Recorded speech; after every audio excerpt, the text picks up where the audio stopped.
Time to make our theme song. Oh, we just like opening credits like for a cartoon. Yeah. Like 90s sitcom credits. Oh, like we turn around and just Yeah. So I figure we can just jump right into it. So hi everyone, welcome to Past It Classics. It's been quite a while since we've done this. And I just wanted to say thank you for your patience. It's been a long road. And this book is so long, but it really is. It's 2 volumes, apparently. Only 2? Yeah, well, I think probably like, I don't know. But yeah, when I went to put it on Goodreads, it was like, oh yeah, volume 1, 2, or the whole thing. So it's like Little Women style, you know? Where it's like, it was 2, and now it's like, well, we'll just sell it as 1. It's huge. Yeah. Yeah. But it's Vanity Fair by William Makepeace Thackeray. And I was telling Cara before we got on the live that you can tell when I stopped reading the physical book and then started reading or listening to the audiobook and then just hopped back into the physical book for 1 chapter, back to audiobook. So why don't we go ahead and introduce ourselves? Who wants to go first? Baby. Bento does, apparently. I think Bento should go first. Yeah. Hi, I'm Bento and I can't read. Yeah. Oh, I can go. Okay. Yeah, I'm Julia. My channel, but mostly my Instagram is Shakespeare in Touch.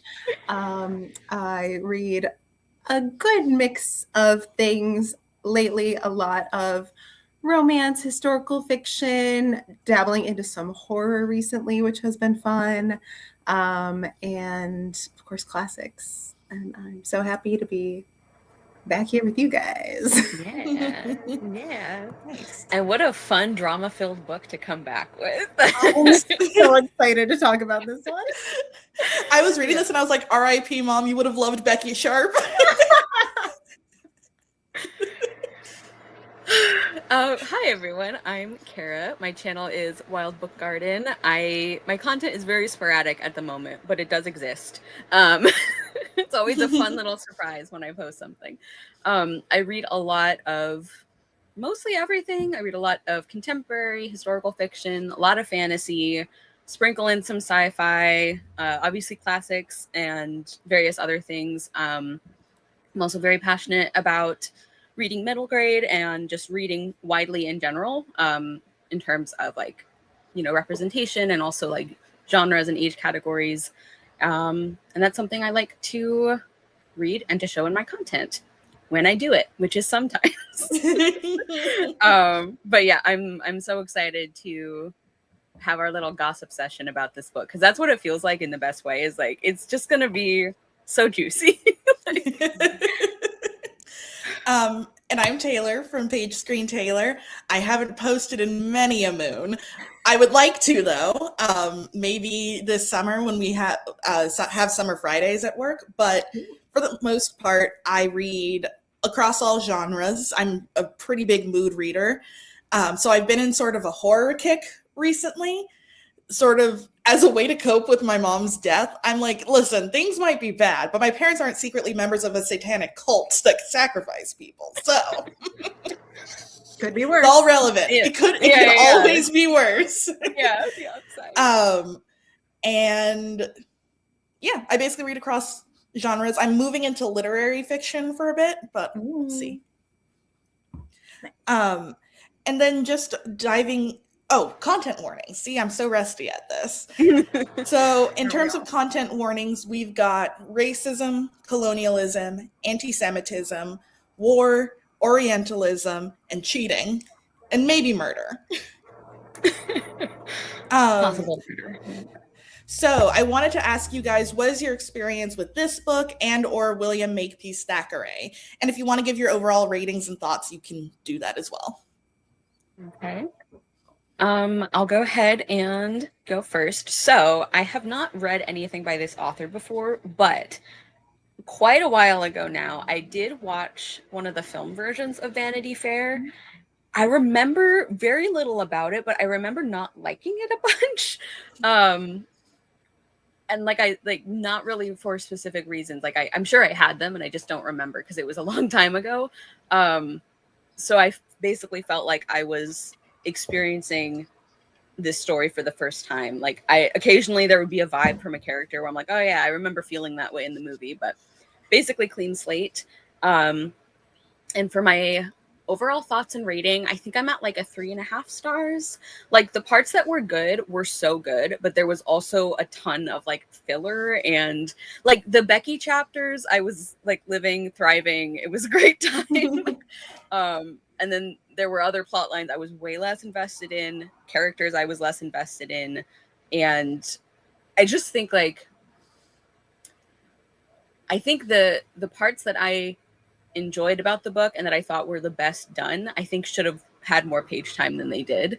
Actually, it reminds me a little bit of when Julia and I read War and Peace, because the peace sections, amazing, 10 out of 10, drama, character development, interesting themes and discussions, and then the war parts, which in I guess Vanity Fair would be war, but also anything else I was bored by. It was oh, why am I reading this? When I was reading the book, I enjoyed the experience overall, but it was hard to make myself come back to it. So, yeah. That's fair.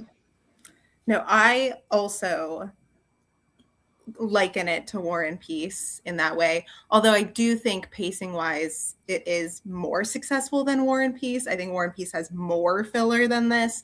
Although there are definitely parts of Vanity Fair where I'm like, okay, we didn't need that chapter. I don't need one full chapter of George is so like his dad. Okay. Oh my God. Great. We know. The way that we were haunted by George Sr. in this book, I'm like, get over him. He's dead. Leave him in the past. And then it's little George, they did the same thing. And I'm like, I can't. So boring. Give it a rest. Anyways, but no, I haven't read anything from this author before. I quite liked this though. It was very successful for me. I was very pleasantly surprised by it. I gave it 4.4 stars. Big fan. Huge. Wow. Yeah. Even because normally, you guys know, for me personally, usually the characters that I don't like, I just don't like, and they kind of ruin things. Here, even the characters that I dislike are fun. Becky's hilarious. I love Becky. She's the worst, and I love her.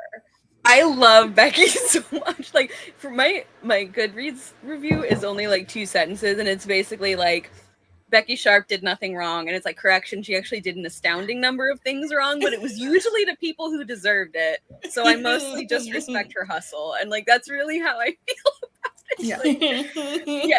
She 100% did some really awful things, and it sometimes was to people who did not deserve it, but a lot of times it was to people where I'm like, I'm not sad about this, you go girl. I also respect for William Makepeace Thackeray for writing the Victorian version of the gaslight gatekeep girl boss. She's fun, and she reminded me a lot of Lady Susan, because it's she's not a nice person, she's not doing good things, but you understand, especially at the beginning of Vanity Fair, where it's she doesn't have a mom to make a good marriage for her, so she's I have to do it, and yeah, she's manipulative because she has no way to take care of herself. So anyway. Yeah. I know I but I loved there's a big part of the ensemble that I'm quite a fan of, so we'll get into it now. No, I feel the same way, where the characters I really liked, and then the characters I didn't care about, I was annoyed by their presence. Yeah. I was like, Amelia, if I have to hear about your garbage husband one more time, I will flip a table. I'm so over it. If George Osborne has no haters, I'm dead. He did one nice thing right before he died, and we have to hear about how he's a saint and a hero and an angel, and I'm like, he was trash. Hot garbage, actually. Taylor, I thought you were going to say he did one nice thing and died. Oh, no. That too. Two nice things. Taylor, what were you going to say though? I think I No. It was very, very good. I'm always here for George Osborne hate. Yeah. No, I was going to say I've never read anything by William Makepeace Thackeray. I know I started some sort of BBC miniseries and then just for some reason never picked it up. Like I watched the first episode and then was done. Yeah. I liked this overall, but I'm going with Cara here and giving it a 3.5 out of 5. It's too long for no reason. And I understand it was serialized, and I like what it did for the Victorian domestic novel because I'm pretty sure it pioneered that genre or was one of the pioneers of that genre. And I will say William is very funny. Like his sense of humor in the books like got me to laugh out loud several times. Yeah, But I have a lot of quotes actually, Mark. I have been harping on about this, unrelated, because I have experienced in life, like recently, multiple things where I'm like, guys, I don't like satire. People keep trying to make satire and it's not funny. This book's so funny. Satire can be funny. So I don't know what's wrong with the rest of you guys. You're not doing it right. Because people don't know how to do satire now because they think satire is just being offensive and then saying, oh, it's satire. Truly. I also like one of the things that this book reminded me of a little bit was Can You Forgive Her by Anthony Trollope, and also like more Oh, Cara, you froze a bit. No. Oh, his in terms of like the sorry, I don't know what happened. My connection is like back. It's doing great, and I'm like, is it? Okay. You started saying reminds you of Can You Forgive Her, and then it startled. So carry on. Okay. Thank you. So it reminds me of Can You Forgive Her, and more broadly, like Anthony Trollope's books. I've only read a few of his, and I know he had a bunch, but the things that I hear people praise about Anthony Trollope in terms of like criticizing classism and sort of like proto-feminist and things like that, things that I have not personally gotten from Anthony Trollope's books, I feel like I got from Vanity Fair. Like, this is what I wanted and expected when it's like a Victorian classic with maybe an unlikable heroine, but you also still kind of like her. And like, just, the satire was great. The criticizing of like wealthy people. And like, yes, of course, there is still some like underscoring classism throughout the novel, but overall, I feel like he did a really excellent job of making fun of like wealthy people, the peerage. Like, it was very, very funny. I also really enjoyed his humor. Like I said, I have a bunch of quotes marked, and a lot of them are just like, that was like, it was really funny. So that was a zinger. Yeah, good one, William. Actually, pulling from your comparisons to Anthony Trollope and Tolstoy, it's going to be a much less not favorable, but I'm not sure if any of you have read Gone with the Wind, the pro-slavery novel that I guiltily love. But Becky Sharp is very much a proto-Scarlett O'Hara who is very much aware that, like, as a woman, she cannot do anything in society. Though Scarlett is unaware that, like, she's not a slave woman, so... But, you know, she understands in terms of her world. As a woman, she can't do much, so she sort of has to scheme and connive her way to wealth and prosperity. And that makes a lot of women not like her. And it, like, pits her against other women. And she sort of has to, like, not care about that. And she also has a friend who is too nice and too stupid. Yeah. But I was seeing a lot of those parallels, and I do wonder if Margaret Mitchell, when she wasn't being racist, got inspiration from this book. Or maybe when she was being racist, got inspiration from this. Honestly. She's like, this is some good stuff. Let me write down this racism. Let's add some extra slavery and we're good. Like, wait, okay, the charade scene, I like it. Oh my God. Where did that come from? I thought we were past all that. And then it was I know. No, Kara and I were just talking about the anti-Semitism, like in it, where like they're like, you know how Jewish people have this special power where they can look at someone and know how much money and jewels they have? And I'm like, what? They just said no. Yeah. It's like just you're minding your forget business. What, Taylor? You forget, like you said, you're minding your business. Yeah, it's like I'm having a good time. There's a great scene. I'm following a character I like, and then it's like, by the way, have I complained about Jewish people lately? And I'm like, William, like, William, you can stop. Let's not do this again, William. Like, oh man. Let's go back to the wasps here. Yeah. Yeah, really, it is very waspy, because there were also occasional they'd throw in, like, you know, those like poor, disgusting Catholics, like, who were off doing who knows what, being poor. Yeah, Catholics rarely catch strays in literature, but they were catching quite a few strays. It was just weird because, like, none of the characters had any connection to it. It was like, it was again, he was just like, the characters were just doing their thing. Readers were minding their business, and he's like, by the way. Yep, and the parts where I'm like reading and minding my own African American business, and they're like, aren't we so glad we're not black? And I'm like, oh, okay. Yeah. I also, this is like a thing that happens in so many like Victorian era or sort of like around their classics. Like, they're talking about, like, man, it's such hard work colonizing India. And I'm like, they're like, the climate is so unhealthy. Everyone be sad for these poor English gentlemen who get malaria. And I'm like, maybe they could stop colonizing India. And they're like, what a stupid suggestion. Can I just say, you guys, I don't know if you read anything about the author. Did you? Oh, he was born in Calcutta. Yeah. No, literally, I finished the book today. And then the very next thing I read was, William Makepeace Thackeray was born in Calcutta in 1811. His father was a high official in the East India Company.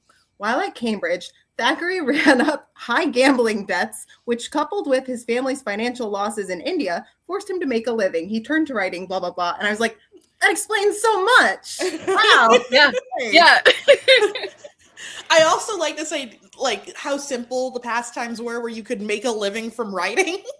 Yeah, I know. I guess I'll turn to writing. You know, as my backup option. Yeah. I know. It's a quick and easy way to make money. Oh, I know. I'll write a novel. Side hustle. Wild, yeah. R.I.P. William Makepeace Thackeray. You would have loved the gig economy.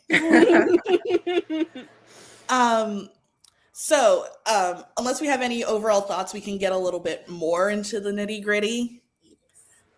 So I was very curious what you thought about the framing device of the puppet show and how it ties into the themes of the book. I love it. It was a puppet show, but also like a dollhouse, sort of. Yeah, go, Julia, go. You're ready. Well, I love it. So my mauve tabs, if you can see them in here, probably not, are all like related to theater, because there were many mentions of theater, as you probably noticed. And I like that it began with like this idea of like, these are our literal like characters that I'm telling you the story with, and now we put them away and the story's done.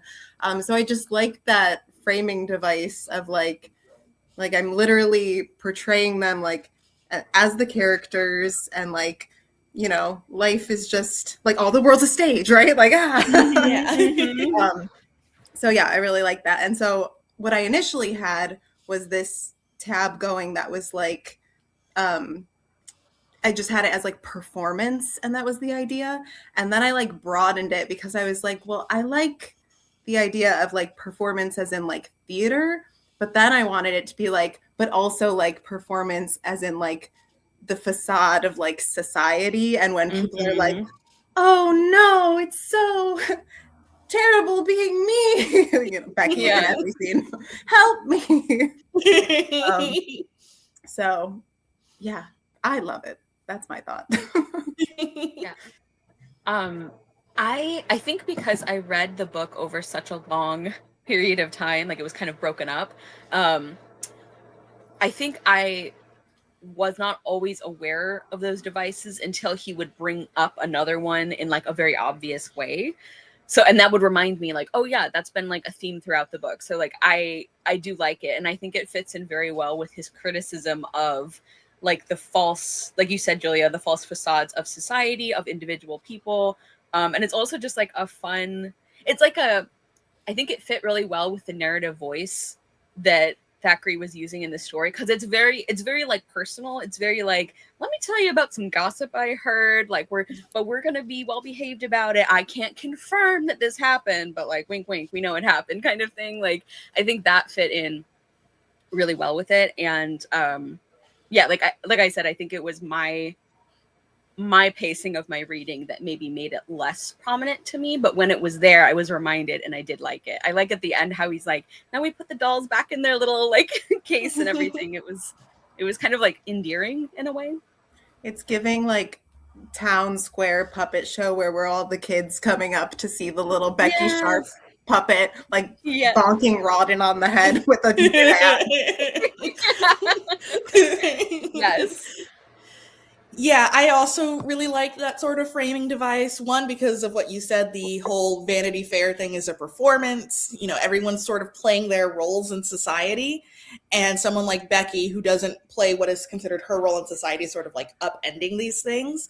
But I also like the idea of them being sort of described as puppets, because in my mind, Becky is sort of a puppeteer. Like she's always sort of moving people around and trying to like figure out how to manipulate them to her own benefit, which I love. Also, I also really enjoyed the ending with them putting their dolls away. It was like, oh, I remember when I was playing dolls with my sisters and there was so much scandal and violence, and it was way too long.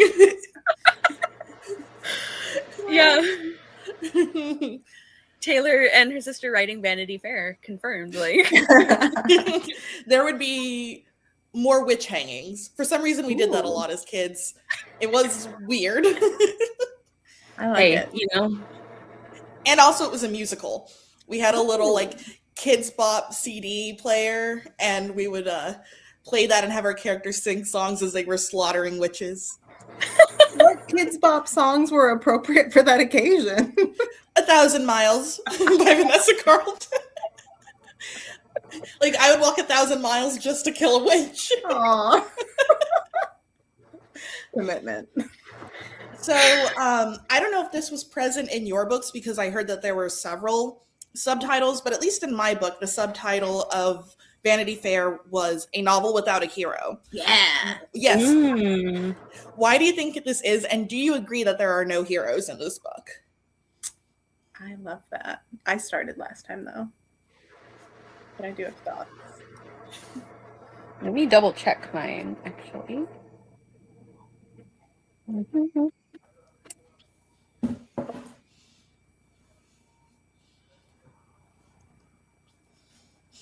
Yeah, I remember noting that when I first opened the book, but it's been months since I like went to the first page. No, so. Right. I also noted it right away. I was like, interesting. I have twofold thoughts on this. Ooh. Go for it, Julia. I'm still looking. Okay. My first argument would be to say that, frankly, if anything, we would have a heroine, because this novel is not about the men. It's about our girl Becky. So it's not a novel with a hero, because it's not about a dude. So boo. But also, I would say it's a novel without a hero because all of the characters are very complex and messy. And even the characters who are good are like, they're like still, they have their faults. It's like Amelia is good, but she's like a milksop. She's like so like pathetic, and like, you know, you think she has, or she thinks she has like these morals that she's abiding by, but really she just like can't like stand her ground at all. She's like very weak, actually. Or like Dobbin, who, we're gonna get to it. Love the man. Love me some Dobbin. We're gonna get to it. Still has his faults of like, you know, hey, my guy, you're too patient, actually. we gotta draw the line. You gotta move on. Yeah. Took you too long. Listen, great monologue when you got there. Took too long. So good. I like that. I Would cried. have also counted. That would have counted as like a happy and satisfying ending for me. I know I'm jumping ahead a little bit, and I won't get into specifics. But yeah, his speech that he finally gives to Amelia, I'm just like, I marked it. It was one of my favorite parts. It's like, yes, tell her, go and be free, my guy. Like, yeah, I was crying. I was like, wow. yeah. But I just went and checked. Everyone and has their complexity. Yeah, the ebook that I read did not have a subtitle, which is interesting. Ooh. So this is my first time hearing about it, and I would say I agree. Like I agree. I mean, I think, Julia, both of your arguments make sense, because if he was using hero, he probably did mean a man. But like, especially with your second point, like that's how I feel about it, is that like there's no hero in the very strict definition of like, here is what a hero does. Here is like the mapping out of every plot point where they get like the the resolution at the end, and they have like the allies along the way, like I'm trying to think of what the name is, but it's like, that structure, like the hero's journey. Yes, thank you. A hero's journey. Like in that very strict sense, I agree that this book doesn't really follow that, and it's because a lot of all of the characters are much more messy and flawed and believable. And I also think something that I enjoy and that I think sort of contributes to that feeling of like, oh, none of you. Sorry, did that? It didn't. Okay, you're back. Okay, why does this only happen when you're talking, though? Sorry, I have no idea. No, Cara. My internet is like, shut up, you're talking too much. Okay. Are we back? Yeah. I think we are. I don't know. I don't even know if it's my computer, because it's like everything's fine, and I'm like, act like it. Okay, what were we talking about? Oh, the other thing that I really love that I think contributes to like not really a hero story is I feel like the narrator is, in my opinion, kind of mirroring the experience of the reader, or vice versa, where it's like the characters who are the most objectively good are like the least interesting in terms of the story. So it's like Amelia, personality wise, should be the hero or should be the main character, but like even the narrator is like, Becky's a lot more interesting though, and I'm like, she is. She really is. And so that's one of the things that to me also makes it feel like it's not really a hero kind of story, because normally if you would have a hero, they're supposed to be a good character and a character that you are interested in and you care about following, and here that's kind of split. That's not really the case, in my opinion.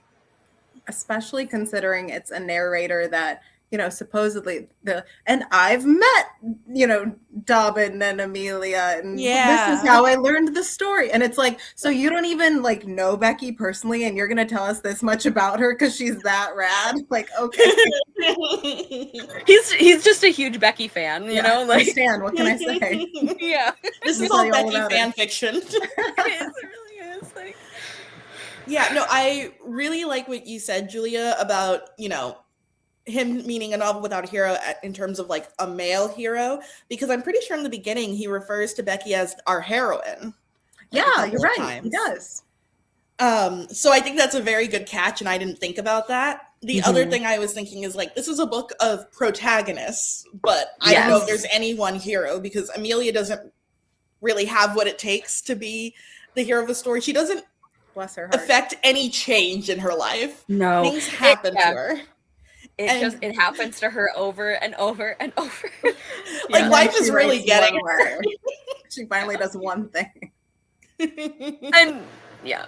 And she only does it because Becky like shows her. Yeah. And she's right. And like, and thankfully she had herself take an initiative of sending a letter before that. But yeah, it's also like, I wonder if one of the reasons that I'm also frustrated by her is that like Becky in a lot of ways is not given the opportunities to choose things that Amelia is, and she has to kind of make her own ways to choose. Again, sometimes involving really not good things, but it sort of feels like Amelia is squandering the opportunity that she has to be not even like independent if she didn't want to be, but just like to have some control over her life, and it's frustrating to see her not take advantage of that. And I don't mean like the mistreatment from other people, because obviously that's not her fault, but like, yeah, things where she's given a choice about like who to marry or like where to put her money and things like that. So yeah, giving her money to her parents and also giving away her child because her parents were like, you're so selfish for wanting to keep your son near you. yeah. Amelia's parents. I hate her dad more than Mr. Bennett for the money thing. Like, I think he's way worse because he actively screws things up for everyone, and then he's like, oh, you probably think so little of me, and she's like, no, Dad, I don't. I'm like, I do. You're a terrible businessman. You are correct. You are garbage. And wasn't it her mom that was the scene where she was like, don't give my child random medicine? Like, that pissed me off. I was like, yeah. Actually don't. Yeah. I will say, like, I admire her strength in giving up her child, because it was true that he would have a lot more opportunities, and it was like sad to see her make the sacrifice of the only person she really had who cared about her somewhat. But also her son was a brat. Like, yeah. And I feel like the book was trying to convince us at different times that, oh, he was just high spirited. I'm like, he's a spoiled, rotten little shit. Like, if I came across him, I'd be like, get this grimy, screaming child away from me. It was like, so funny the way it was written, because it was like, are you sure these two boys weren't like switched at birth or something? Like, there was like a mishap that occurred, because these children, I don't know what happened with these. Yeah. I don't Which know. I guess props to the author for not falling into the like Victorian, like you inherit every single personality trait from your parents. Yeah. Well, and I find it interesting that I feel like more could have been done, because it's clear little George takes after his dad, and you'd think like, you know, maybe Amelia could see. I know she has a hard time seeing fault in George, who is nothing but fault. And, you know, sort of making those steps to sort of correct some of his behaviors, you know, to sort of prevent that cycle of which male arrogance. was interesting, because I almost feel like when Dobbin was there, I feel like Georgie was a little bit better then. So I'm like, okay, like, can we continue to be a good influence as his stepfather, please? Make this child better. I will say I did like him doing impersonations of his uncle. I'm like, it's a very mean thing to do, but it's very funny. But Cross is so like mockable. So yeah. Yeah, actually, we can just go into characters now. I know we've gotten through a lot of that, but I'm sure we have a lot more to say about Becky. Oh my God. The funniest character in all of literature. I'm serious. No one is funnier. I love her. Like, she is like where she is dictating the letter for Rawdon to write. I was laughing out loud. It was the funniest thing I've ever read. And wasn't Rawdon's family like, he can't spell? He got it, and she was like, he didn't write this. They're like, he's too stupid. He would not write this. And it's like canon, because even later in the book when he's writing to her, like everything's misspelt. And I'm like, I love you. I love him. Sorry. I love him so much. Like, Becky is like the definition of a problematic fave for me, because like we have discussed already, it's like some of the things she does truly awful, but like most of the time it's to people who I want to see it. like the scene where like she's doing her like great tragic like monologue before Lord Stein, and she's like, my husband will kill me if I don't have the money, and he's like, how much is it? And she does some like very fast math, and she's like, double. Yeah. And I'm like, yes, you go, girl, like take him for all he's worth. Because I mean, like, Lord Stein he's like such a horrible person to like every woman in his life. Like that's how we're introduced to him, is it's like he hates his wife, he hates his sister-in-law, he hates his daughter, he hates his mom, like all these things. And I'm like, yeah, I want Becky to ruin you, essentially. Yeah. Like rob him blind, go ahead. Exactly. Rob him blind, Becky. Thank you. Yeah, she's kind of an icon. Like, I love her. Yeah. And I personally don't feel that she was implicated in the death at the end, because I don't think that's her style. Yeah. I love the scene with her and Amelia where she's like, your husband was hot trash. Like he hit on me. I'm so serious. My notes, hold on, what did I write? I just wrote, hold on, it's like so close to the end. I just wrote, gagged again, Becky! Because I couldn't believe it. I was like, wow. It was so good. I think gagged again because I had put gagged when Dobbin left. I was like, I'm gagged. Yeah.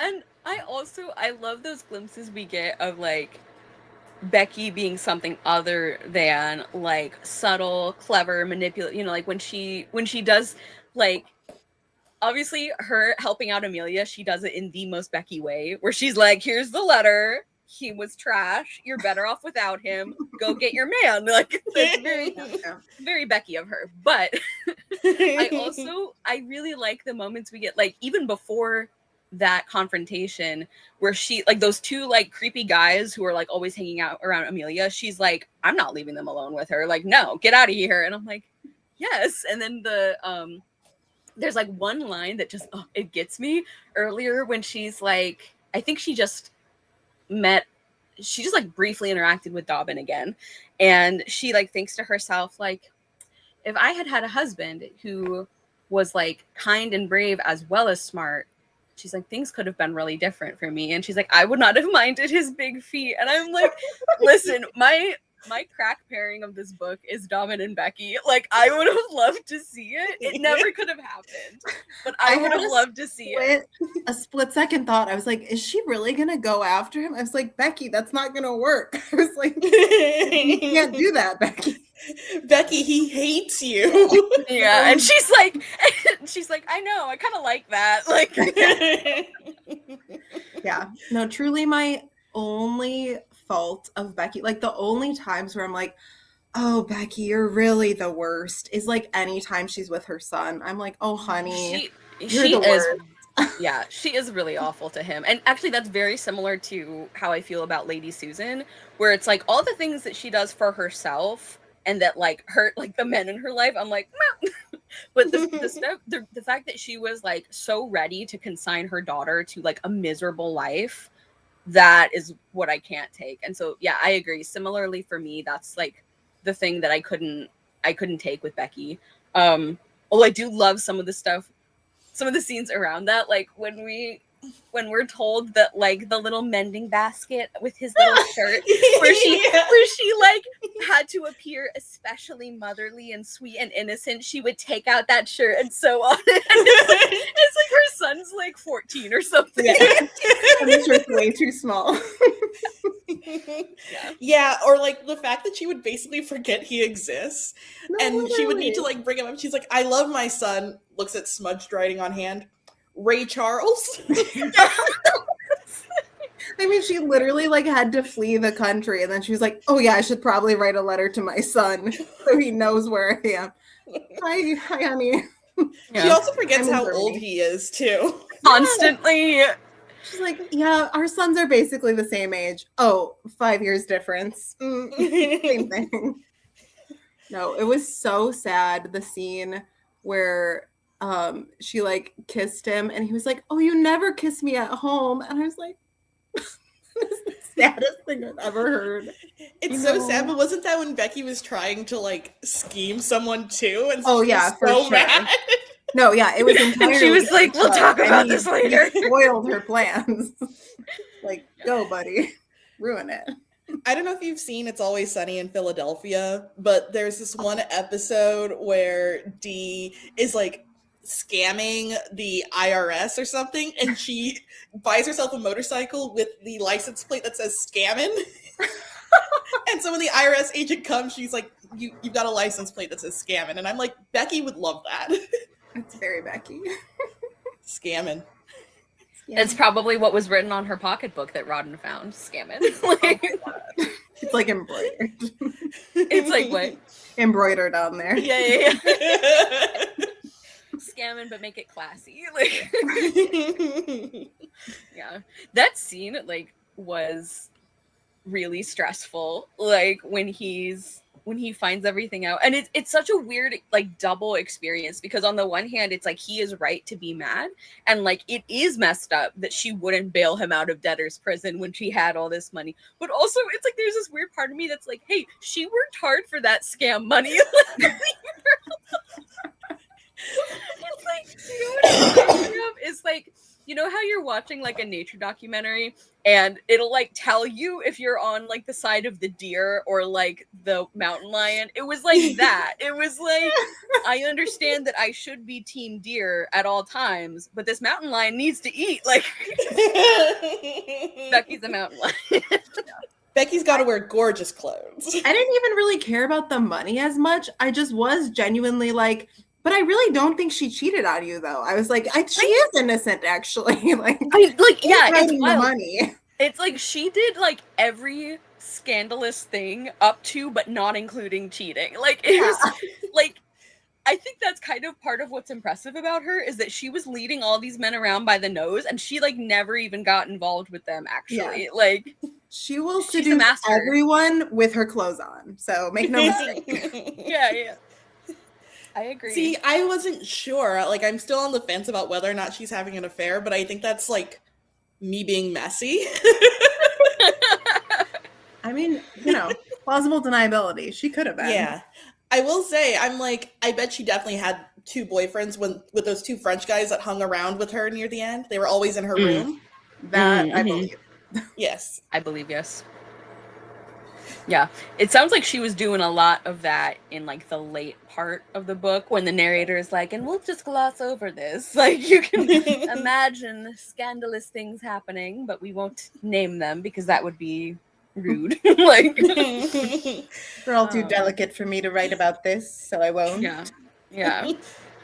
Well, and the way she like plays Joseph is so funny to me. Like, it's kind of sad, but it's also like, this is like the fact that she had like the painting of, I don't even know if it was him, but it was some soldier in India riding an elephant or something. Yeah. It's you. And she has the picture of him like when he's young, so it's like the most flattering. She's like, oh yeah. You were my first love. The fact that he was like her first conquest and then the family stepped in, it's like she was like, Becky is always playing the long game. She always has multiple contingencies. The fact that she had a plan like, S, where it's like back to Jaws, like, I'm just like, she's a planner. Mm-hmm. Yeah. It's admirable, really. It really is. Oh, dang it. What happened? I don't know. My browser has lost connection to my camera. Make sure you have the right camera selected. Oh, I didn't do anything. I'm shocked it wasn't my computer this time. Oh, okay. Okay, we're back. All I did was click the button.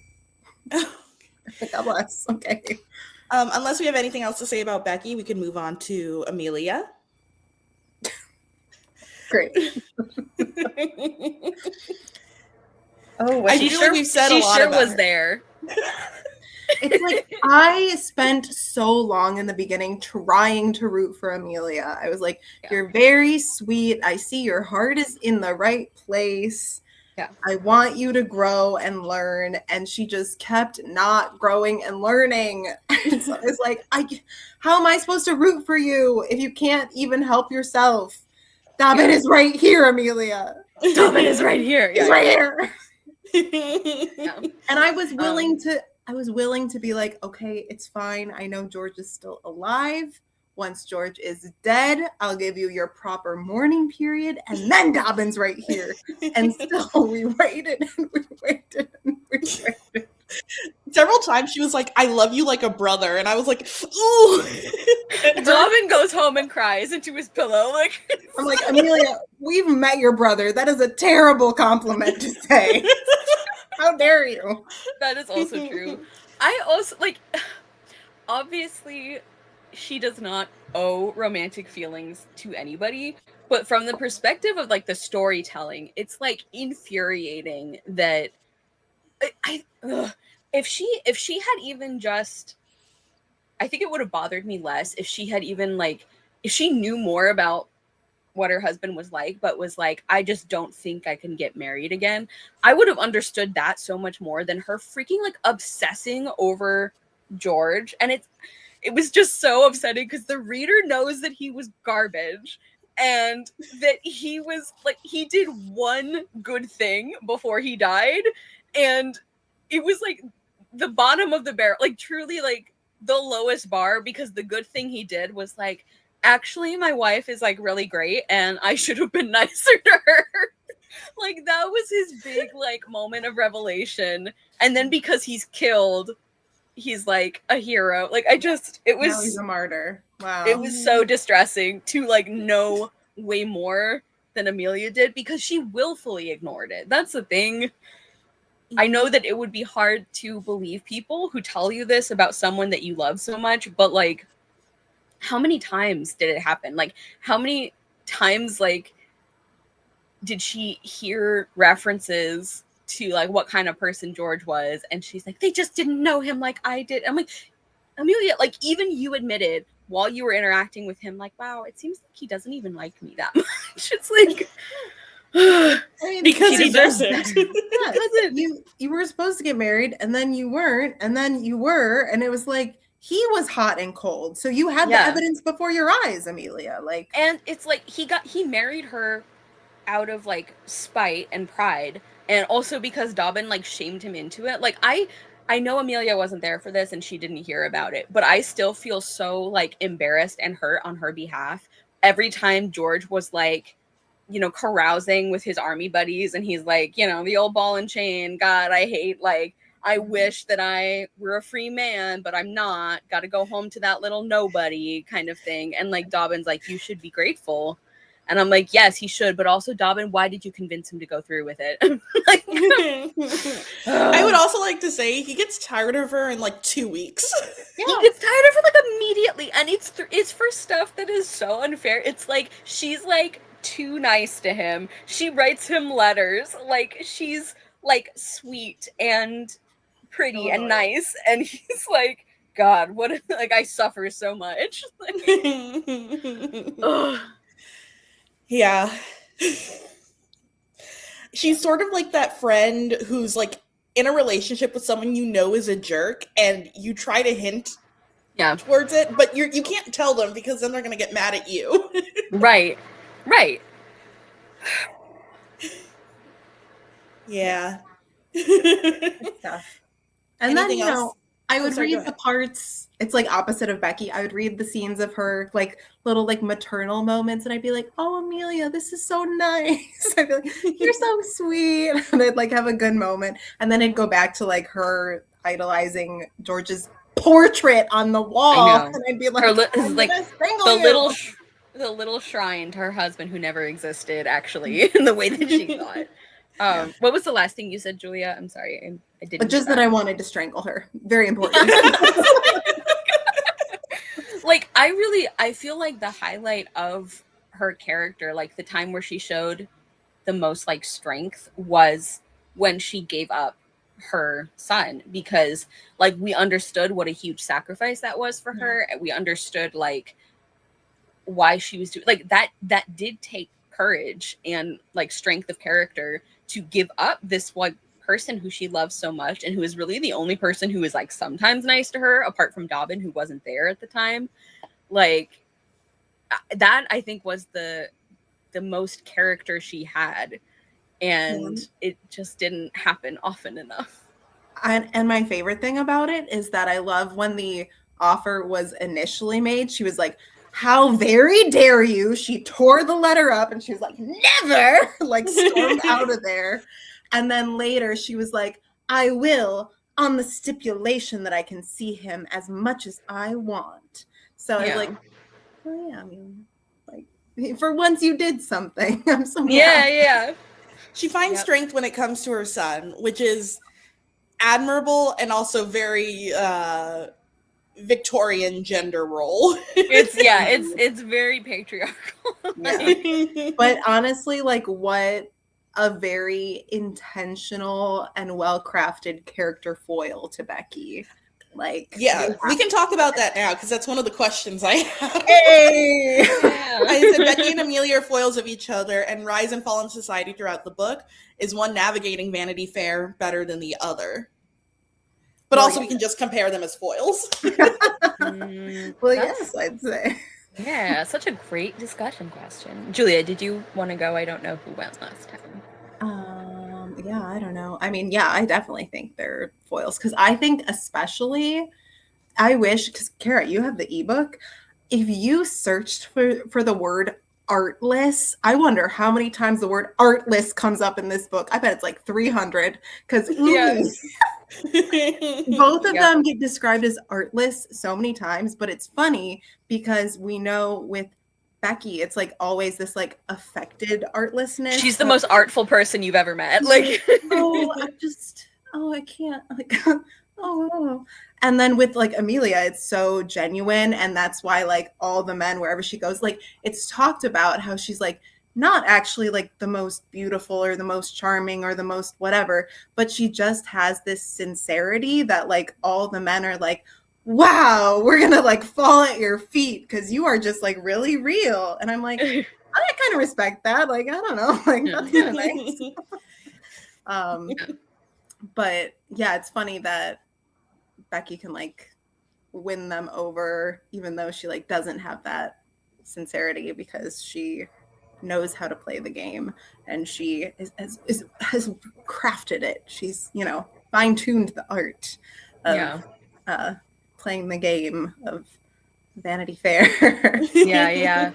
And I think also, like, this just occurred to me, like, I think one of the reasons that society is so hard on Becky, even though she is doing things that they're all doing, basically, she enjoys it. And she, like, people can tell that she enjoys it. Like, she's good at it, and she likes being good at it, and she likes being able to, like, manipulate events and stuff. And people are like, whoa, that's too much.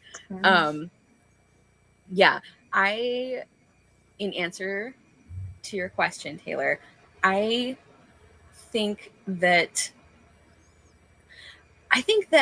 Becky is the one who is truly navigating Vanity Fair. I feel like Amelia, like we said earlier, things are just happening to her. But ironically, she ends up mostly much better off. And that's like frustrating for the reader because it's like what I was saying earlier. Like it was really hard to see Amelia like willfully squander all these opportunities for agency where Becky would have really appreciated those. Not to make Becky out to be like an innocent or a victim, but sorry, I feel like I'm getting off your question, Taylor. So you were asking about them being foils and does one navigate it more than the other? And I think also that like you were saying, Julia, like Amelia is so genuine and that is a help to her, but it also is not at all playing the rules of the game, kind of. And I think if I had to compare their like methods or their experiences, I feel like Becky, like she is very good at winning people over, especially men, but she's constantly having to do it over again because like one rumor like ruins all her work. Like that, they even say it like that near the end of the book where it's like one person said something like nasty about her and like suddenly she has to start all over. Like whereas Amelia, because it's just like this quiet, like unending sort of sincerity. She plays like Becky tries to play the long game, but Amelia sort of gets it given to her. I don't know if that's a fair characterization, but that's kind of how I feel about it. No, I agree. I think Becky is more intentional with navigating Vanity Fair, and I do think in some ways there's at least a little bit of a victory for her in that she gets half of Joss's Right. money. Right. Yeah. But I also think like she wins herself few allies, whereas I don't want to say Amelia has a lot of allies, because you also see that when her father or like the Sedleys become destitute, everyone is sort of like, man, that sucks. Bye. Okay. Anyway, yeah, bye. Yeah. But I think that sort of agency that Becky displays puts her directly at odds with Amelia, because Amelia, as we've discussed, just doesn't do anything. And I think that helps in terms of her reputation in society, especially with like women. Women seem to like her more, but Becky is not necessarily a girl's girl in that she doesn't seem to like other women very much other than Amelia. Yeah. And even then it's kind of like a reluctant, like, I guess I'll help take care of you because you kind of like prick my conscience a little bit, but it doesn't feel like a genuine friendship to me. But I do agree with the narrator that it's like as close to genuine feeling as she could get, kind of thing. Like, oh my god. The one scene where Amelia's like leaving and Becky's like waving out the window, she's like, goodbye, goodbye. And she's like feigning like this emotional farewell. I just remembered that. That one was great. Yeah. And it is I think like, oh, sorry, go ahead. Go ahead.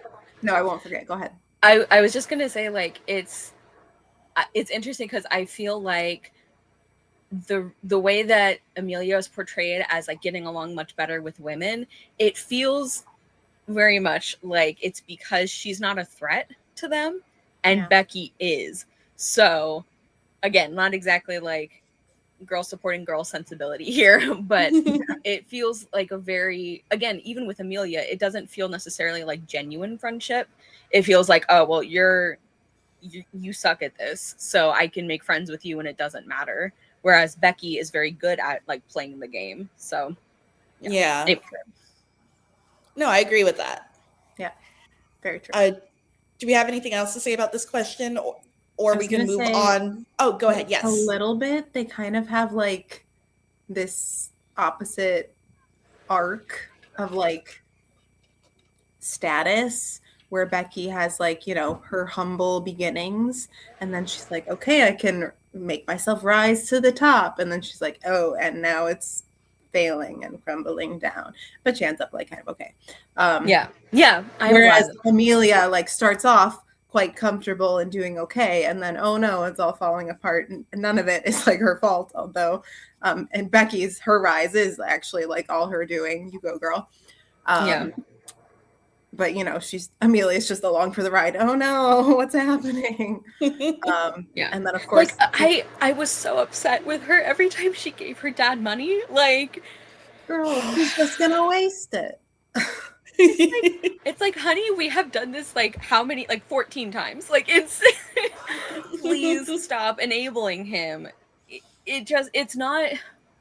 He's bad at business. And he's so bad. He's so bad. He had all those failing business ventures and Dobbin was like buying into them to help support them. I was like, I'm crying. What a man. He's buying this awful, disgusting wine to try to help fund her family. Like, bless his heart.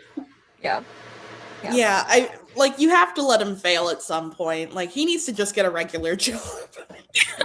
Entrepreneurship is not for him. No, it's like infuriating too, because like it's not even kind to her dad. It's like everybody, the entire family suffers when he gets to make any decisions.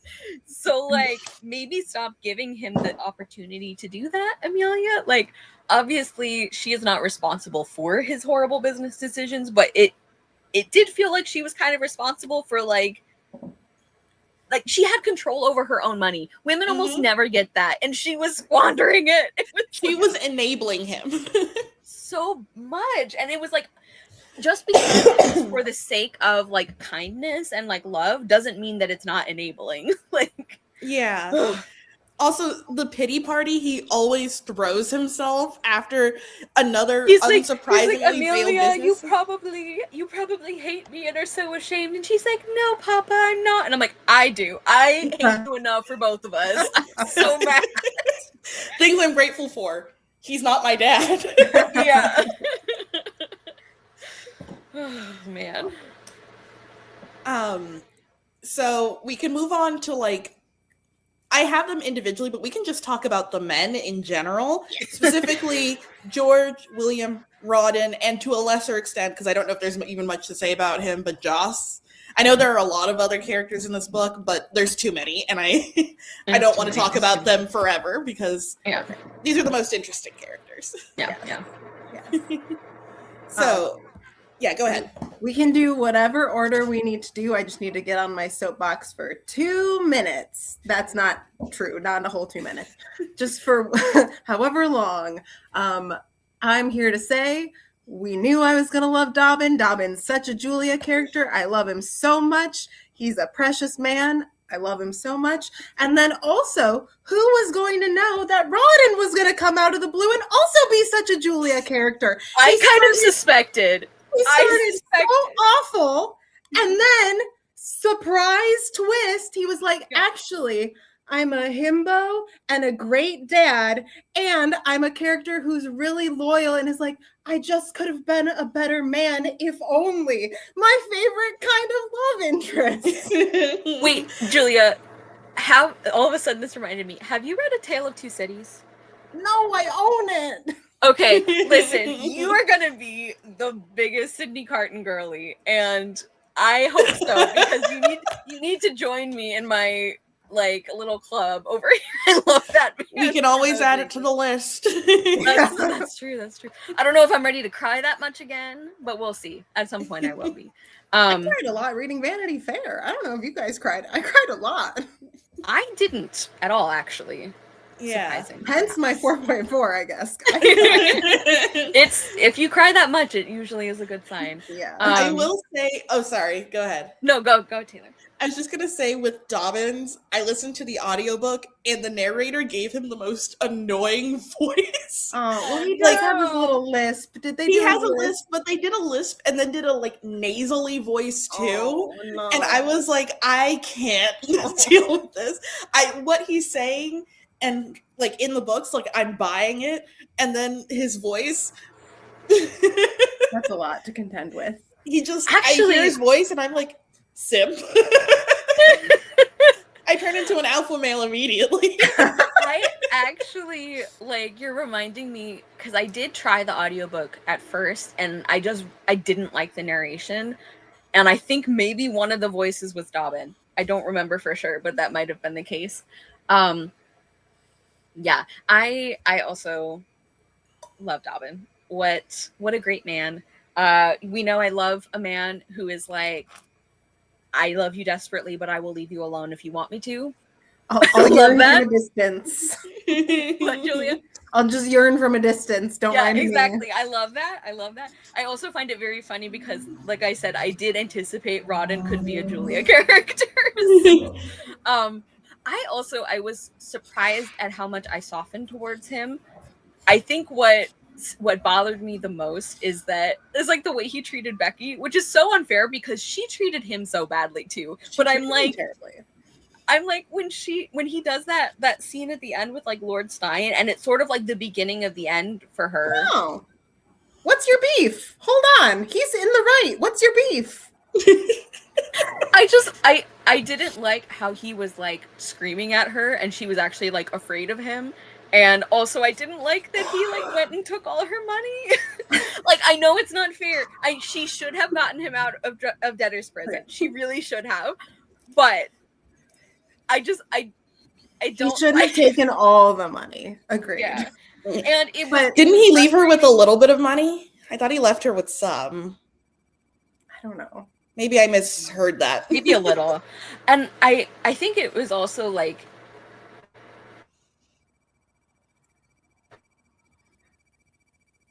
Are you thinking or are you frozen? for herself anymore. Oh wait.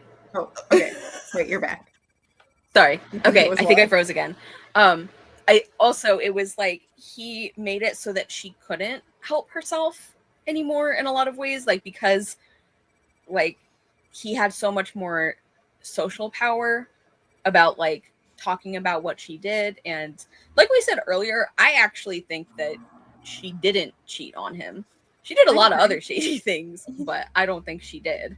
But Yeah, I think I know it's unfair. I know that he was right to be angry. I just didn't like the way he treated her in that I scene. think it was wild of her to be like, "Don't kill me." He was like, "What?" He literally like laughed. He was like, "Yeah, I'm not gonna kill you." And I'm like, "Yeah, of course not. He loves you. He loved you, past tense, Becky." I think the thing is too, Becky also hasn't done a lot to prove that she didn't have an affair, given her flirting with other men, being alone with other men, which in the Victorian age was basically just having their child. Yeah, really. True. Yeah. Like being alone with other men, and then like the fact that his friends were like, Becky, Becky was she kept talking to me funny and flirting, and I don't know, bro. And Rodden's like, you're stupid. He was willing to have a whole duel over it. Like, that's actually romantic in a way. I hate in classics when men are like, I'm gonna duel about my honor, and I'm like, you're an idiot. I'm supposed to be attracted to that, you dumb, like. He didn't have My to. favorite He didn't thing, do it, but he was going to. Yeah, that's true. It was averted. But like my favorite thing is in classics where one of them is like, I shall duel you for my honor, and the other one's like, I have better things to do. And I'm like, that's what I like to see in a man. Also, why did we have to get it thrown in at the 11th hour? They were like, and he died of yellow fever. I'm like, don't ruin my day with that. Yeah. Well, he died from that horrible climate in the colonies. If only there was some way to prevent this. I was like, I can prevent it. Send him here. If there was some way to prevent his pale Anglo skin from withering away in the colonies. No. I know. Oh no. Yeah, no. So Julia, I fully admit I am a dirty hypocrite about that scene. I'm sorry. He was a good father. He loved his son. Also, he's in love with his sister-in-law. Tell me I'm wrong. He wants absolutely. He wants to marry Lady Jane. He wants to marry her.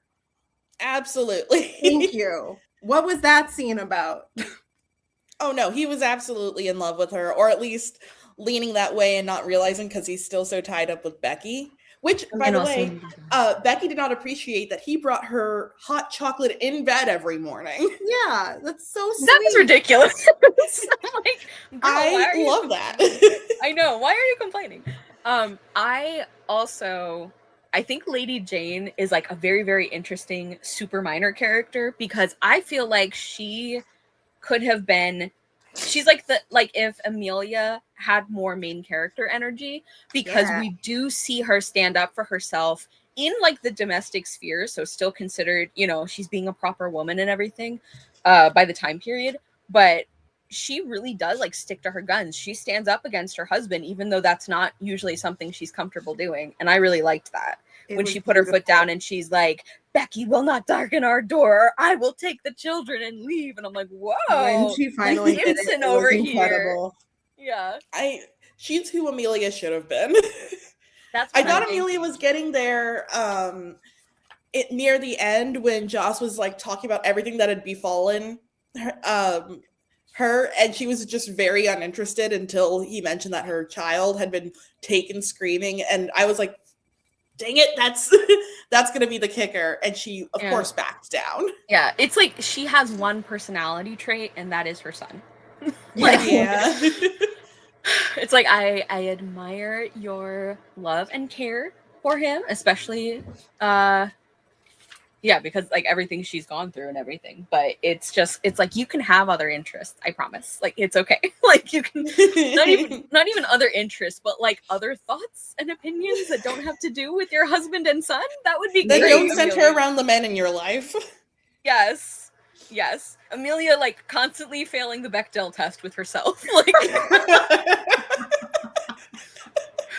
oh my no, literally. never, ever has she not thought about a male character. I know, like, what happened to her biracial friend in the beginning? I'm like, Amelia needs one female friend here So true. who's genuine. Oh, didn't she show up at the end when she got rich again? She was like, hey, I'm here. She's like, I would have visited, or I would have accepted you the whole time if you were not poor, but you never came to visit. So now I'll come visit you now that you're rich. See, this is why you need girlfriends. Yeah. I also remember she was presented to George Osborne as a potential candidate, and he's like, ew, she has mixed hair. The number of times that they used the word woolly. Yep. Like she's a sheep. Crazy work. Was. Yeah. Yeah, it really was. Because I was like pleasantly surprised at first. And I'm like, oh, she's being presented as like an actual like romantic candidate, and he's like, disgusting, get your non-white skin out of here. Like, I was like, oh, it was almost good. And we're not going to even talk about how like her parentage, because I'm pretty sure her father owns a plantation in the colonies, and I'm like, we're not going to talk about that, are we? Yeah, how like we're not going to talk about why she's mixed race, like how that happened. Yeah. Oh no. Yeah, I know she only had like 3 pages total, but I'm like, Amelia needed a female friend, and she also needed a black woman to tell her to like. That could have been her friend, her real friend. Stop weeping over these white boys. Stop it. Oh man, could you even imagine how the story would have been so different if like that happened? I think your original question, Taylor, was about like the male characters, right? Just in general, because I mean, the real people we're talking about are Becky and Amelia, and then you know the 3 guys that are important, plus maybe Joss, but not really. Yeah. He's just in there a lot. He's there, yeah. As we've been discussing, I also love Dobbin. What a guy. And he also like I feel like even though he's doing all these like kind things for them because he like loves Amelia, he's also just like a genuinely good person, and he helps people in general. It's not like he's doing these things with the expectation that she falls in love with him. Like obviously he's hoping that happens at some point, but it feels it's like Mr. Darcy, like being a nicer person. It's like he wants to live up to Elizabeth's expectations of him, but it's not like he views it as payment for her affections, and I love that. And then like I said, Rawdon, I was pleasantly surprised that I liked him more, but I still wasn't like he wasn't like a favorite for me, but I mean he was doing his best most of the time near the end. At the beginning he kind of sucked, but like Becky sort of like reformed him without what purposefully scamming people's kind of crazy. I don't know about that. Yeah. And I like Becky kind of reformed him without him noticing. That was fun. And also like made him a better and happier person. So like I'm not saying like obviously he should have made those choices himself, but she did improve him. Yeah, and then I have already complained at length about George Sr. and what a flaming piece of garbage he is, and I resent him taking up so much time in the book, even though he was like really only present for like a tiny chunk of it. I'm like, I need you to stop haunting this story. Like, please, George, get out of here. I was gonna say, it's like his ghost is hanging over all the characters in the story, and not in an interesting gothic novel way. No. Just in a like, stop simping over this man. Yeah, this is not like a Rebecca Daphne du Maurier situation where it's like, wow, she's such a presence in the book. It's like, if I have to read one more scene centered on George, despite the fact that he's been gone for like 12 years, I'm gonna lose it. Like, I can't. A lot of time passes. There's a lot of time that goes by. Yeah. And I genuinely, again, I was the one crying for some reason.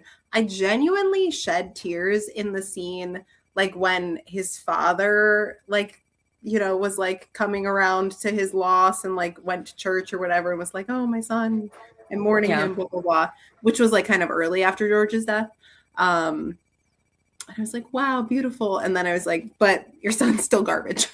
And also, like, the thing too, he doesn't at all help the family of like, because he's still like that little slut who stole my son. I'm like, okay, well, first off, if we're gonna be slut shaming, your son was the tramp.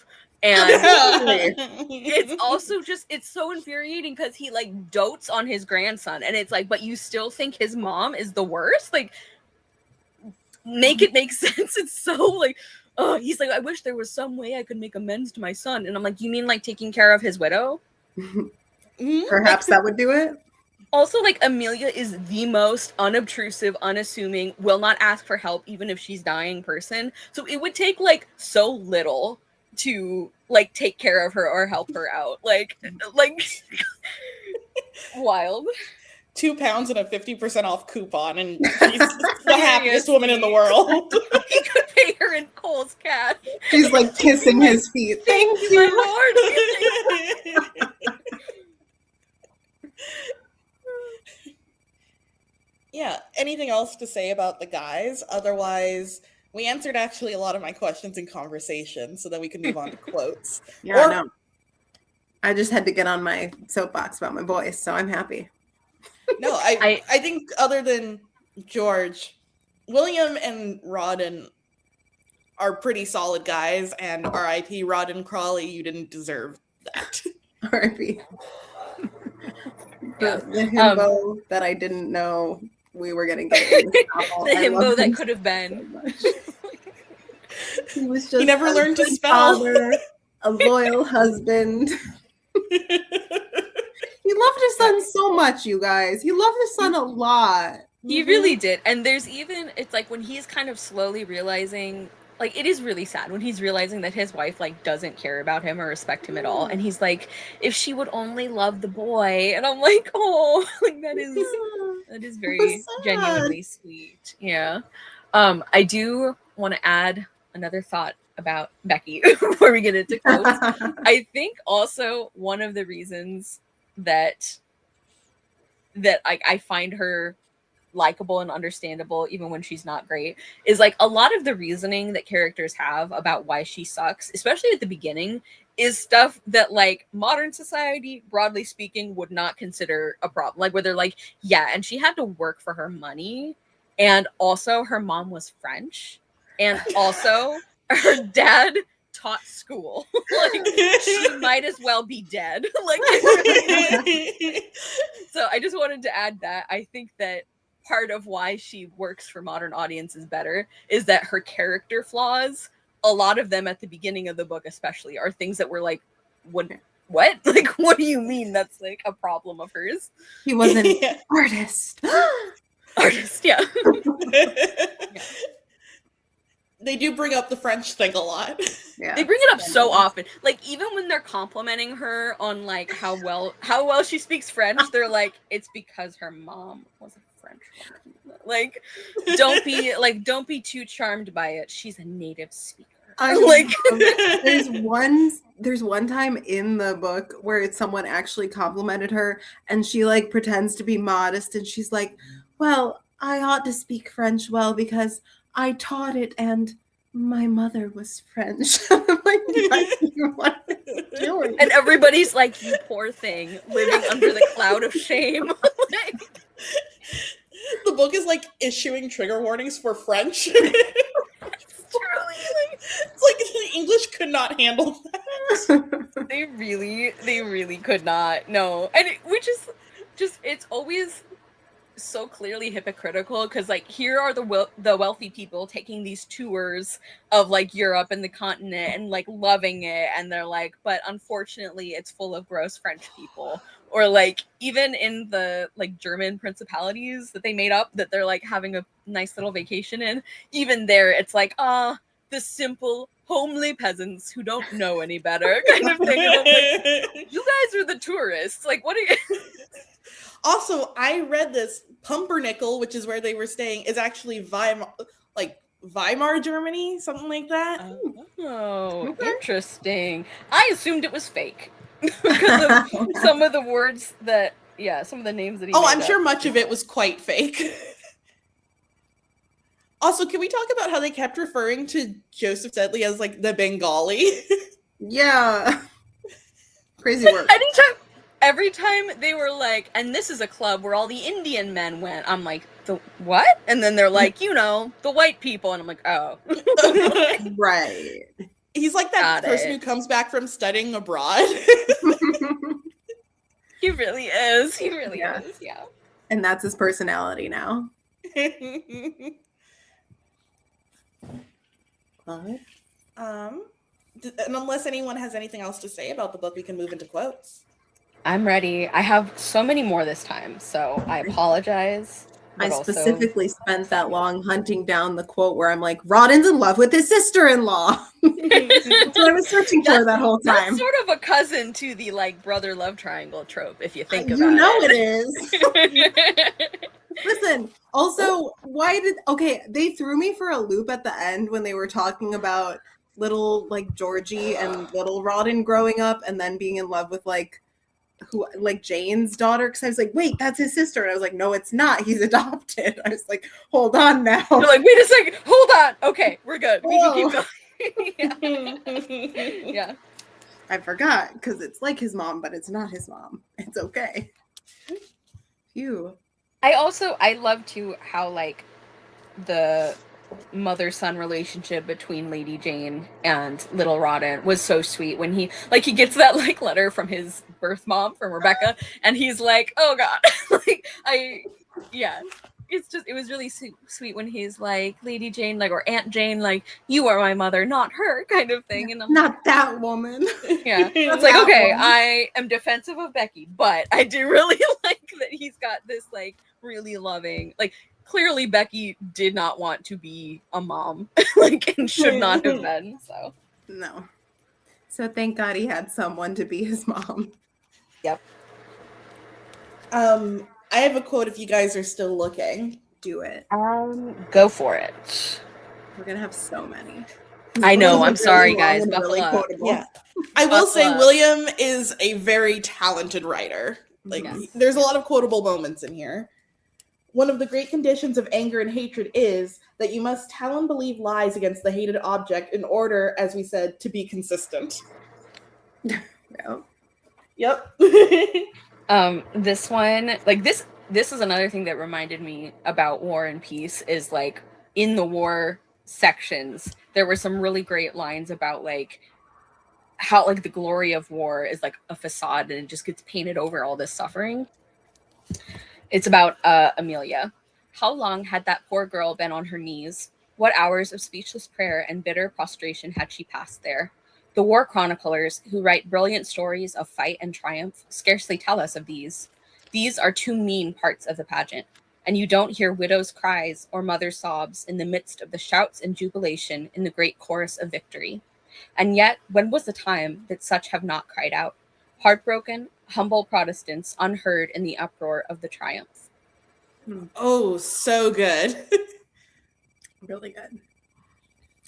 Meanwhile, I'm just going to read this quote to be like, listen, he's in love with her. But tell me he's not. What is he about to say here? Come on now. This starts like mid-sentence. So, and so, dear Rawdon, I came myself. And she put her kind hand in his. Perhaps it was well for Rawdon Crawley that Pitt was away that dinner. Rawdon thanked his sister 100 times, and with an ardor of gratitude which touched and almost alarmed that soft-hearted woman. Oh, he said in his rude, artless way. Artless, it's always artless. You don't know how I'm changed since I've known you. And little Roddy, I'd like to change somehow. You see, it's a lot of stuttering, sorry. You see, I want to be, he did not finish the sentence, but she could interpret it. And that night, after he left her, as she sate, is it sate? Just sat? How do you say it? I guess, yeah. He uses it a lot. By her little boy's bed, she prayed humbly for that poor, wayworn soul, her sinner. And I said, okay, just marry your sister-in-law already. I remember that part too, and I was like, ooh, like What do you mean? I want to be. What do you want to be? Her husband? Hello? I want to be deserving of you. Yeah. I want to be better. I want to be, deserving of you. That's a great answer.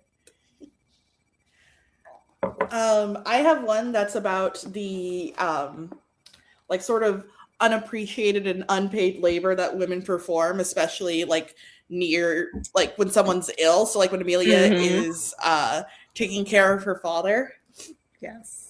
How many thousands of people are there, women for the most part, who are doomed to endure this long slavery, who are hospital nurses without wages, sisters of charity, if you like, without the romance and the sentiment of sacrifice, who strive, fast, watch, and suffer, unpitied, and fade away ignobly and unknown. Yep.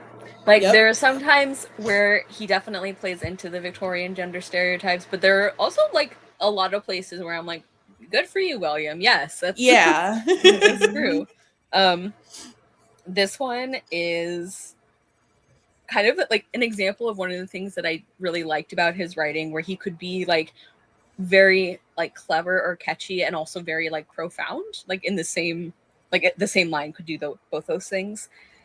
He's talking about the war again. He says, centuries hence, we Frenchmen and Englishmen might be boasting and killing each other still, carrying out bravely the devil's code of honor.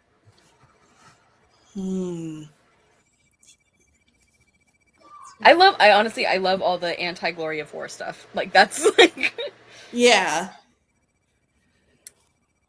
because a lot of this book is the fallout from the war, so it makes sense, like all the consequences that spill out from the Napoleonic Wars. Always love to see that jerk pop up in literature. I know. That's the other reason why it's so War and Peace. I'm like, you guys are the same time period. You're the same vibe. You're just everything. Okay, hold on. You're too fast for me. So I'm going like from book to Bookly app. I'm like, well, I can go with some of the funny lines. I will say, when it comes to Joss, there's a lot of fat phobia around him. True. But this one, I was like, I get it. It just says, capital, said he. His mouth was full of it, his face quite red with the delightful exercise of gobbling. I'm like, okay, I get it, though. You're like rude, but you're right. Like it is delightful to eat. Yes. Julia, do you have yours or should I? Go ahead. Okay. So this is, I think, about Lady Stein, who like I had such a hard time keeping track, like the ladies and like who was Lord Stein's like wife and who was like his daughter and like all of that. So I am still not 100% convinced that I know who is who, but I appreciate that about several of these women, we get kind of little moments where it's like, oh, like the author is acknowledging that they are a fully realized person, and just because they're not the main character in the story, it doesn't mean that they don't. Oh no! No, come back like, to us. Meaningful thoughts. It is true that the opposition. Oh no! Okay, wait. You're back. You're back. Right? You're back. Okay. Oh, that's so frustrating. It is true that the opposition ladies at the other end of the room kept up a loud and ceaseless buzzing and talking, but the Lady Stein did not hear those rumors. She was a child again, and had wandered back through a 40 years wilderness to her own convent garden. The chapel organ had pealed the same tones. The organist, the sister whom she loved best of the community, had taught them to her in those early happy days. She was a girl once more, and the brief period of her happiness bloomed out again for an hour. She started when the jarring doors were flung open, and with a loud laugh from Lord Stein, the men of the party entered, full of gaiety. Like, that's such a sad, it's like, she was happy again for like a minute. And then I just, like, she's barely in the book, and I'm like, I feel so sad for you. I have this one that's actually about George's father, believe it or not. Old Osborne did not speculate much upon the mingled nature of his feelings and how his instinct and selfishness were combating together. He firmly believed that everything he did was right, that he ought on all occasions to have his own way, and like the sting of a wasp or serpent, his hatred rushed out armed and poisonous against anything like opposition. He was proud of his hatred as of everything else. Always to be right, always to trample forward, and never to doubt. Are these not the great qualities with which dullness takes the lead in the world? So good. Yeah. I have one from near the beginning, like page 50 of my copy.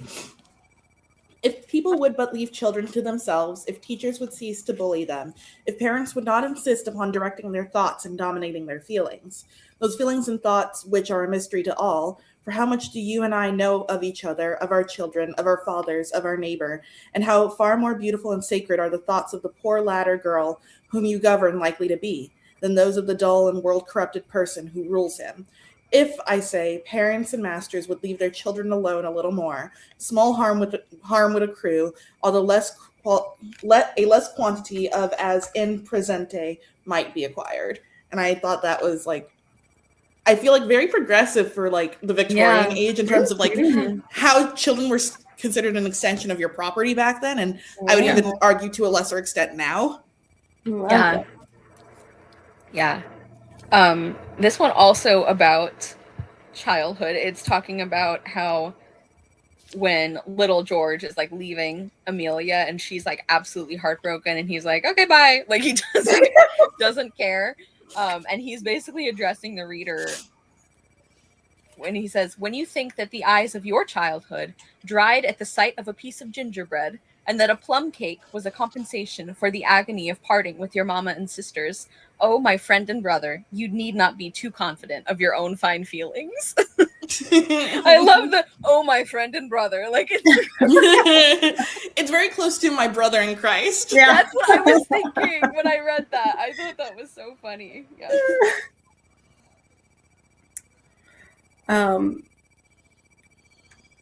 I'm like, ooh, which one do I want to read? I got like my phone and my book in hand. Okay, this one is from towards the end, but I do really like it. I'm just going to read the end, but there is more to it. Be gentle with those who are less lucky, if not more deserving. Think what right you have to be scornful, whose virtue is a deficiency of temptation, whose success may be a chance, whose rank may be an ancestor's accident, whose prosperity is very likely a satire. I think I marked that one as well. Mm-hmm. That whole like paragraph before it is like really good, but that's just the end of the paragraph. Yeah. I just have a very silly Victorian quote here, where when George is being like a jerk and like checking out other women in front of his brother-in-law, but at one point he says, "There goes a fine girl. What an ankle, eh, Joss?" Literally, probably one of the most Victorian sentences I've ever read. What an ankle. What an ankle. Cha-cha-cha. Yeah. Girl, what that ankle do?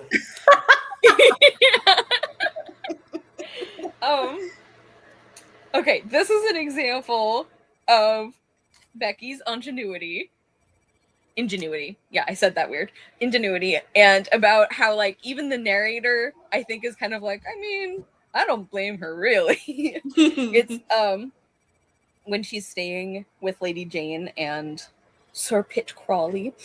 And yet, if Lady Jane had known all, I think even her kindly temper would have failed her. The fact is, when she was putting Sir Pitt's house in order, Mrs. Rawdon had found the lace and the brocade in old wardrobes, the property of the former ladies of the house, and had quietly carried the goods home and had suited them to her own little person. Briggs saw her take them, asked no questions, told no stories, but I believe quite sympathized with her on this matter, and so would many another honest woman. I just thought that was really, because, like, I mean, they weren't being used. It's not like she stole them from somebody else. Yeah. And I'm like, the audacity of wearing those clothes to their function is really funny to me.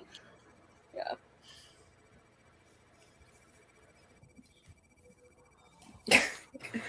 I forgot I underlined this, but I'm going to read it just because it's funny that I didn't know I had this marked. Be cautious then, young ladies. Be wary how you engage. Be shy of loving frankly. Never tell all you feel. Or, a better way still, feel very little. See the consequences of being prematurely honest and confiding, and mistrust yourselves and everybody. Get yourselves married as they do in France, where the lawyers are the bridesmaids and confidants. At any rate, they never have any feelings which they may make or which may make you uncomfortable, and make any promise oh my god, or make any promises which you cannot at any required moment command and withdraw. That is the way they get on and be respected and have a virtuous character in Vanity Fair. Yeah. Like, aside from the, like, slander of French people for, again, no reason, it's, like, it is very, like, sympathetic and understanding, because, like, yeah, that was what Amelia's flaw was for George, was, like, she loved him honestly, and he was like, ew, you're kind of desperate. Like, get away. Her ankles are mid. Yeah. I have one more quote, and it's the first one I marked in the book. Ooh. The world is a looking glass and gives back to every man the reflection of his own face. Frown at it, and it will in turn look sourly upon you. Laugh at it, and with it, and it is a jolly, kind companion. And so let all young persons take their choice, which I thought was a very, like, interesting and also just very nice way of saying, like, life is what you make of it. Life's what you make it, so let's make it. What is that song? That's Hannah Montana. Yes. Okay. I knew I recognized it. She's having her moment. It's the anniversary. I know. What is it, 20 years? Something. Yeah, 20. Oh, Old. so old. I have more quotes. Julia, do you also? I mean, look at my tabs. Yes, I have. Go on for days. I don't know what I just underlined, but the note says saddest LOL of all time. So I'm intrigued. Intrigued. One that I thought was funny.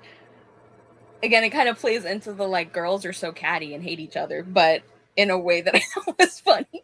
Yeah. When Jane and I do not move in the same sphere of life, Mrs. Bullock said. I regard her as a sister, of course. Which means, what does it mean when a lady says that she regards Jane as a sister? And I'm like, it's true, that's a slam. Like, oh my god, yes. I just found my favorite scene where they're writing the letter. Okay, I'm going to read way too much of this because I think this scene is hilarious. I don't even know where to start and where to stop. It's so funny.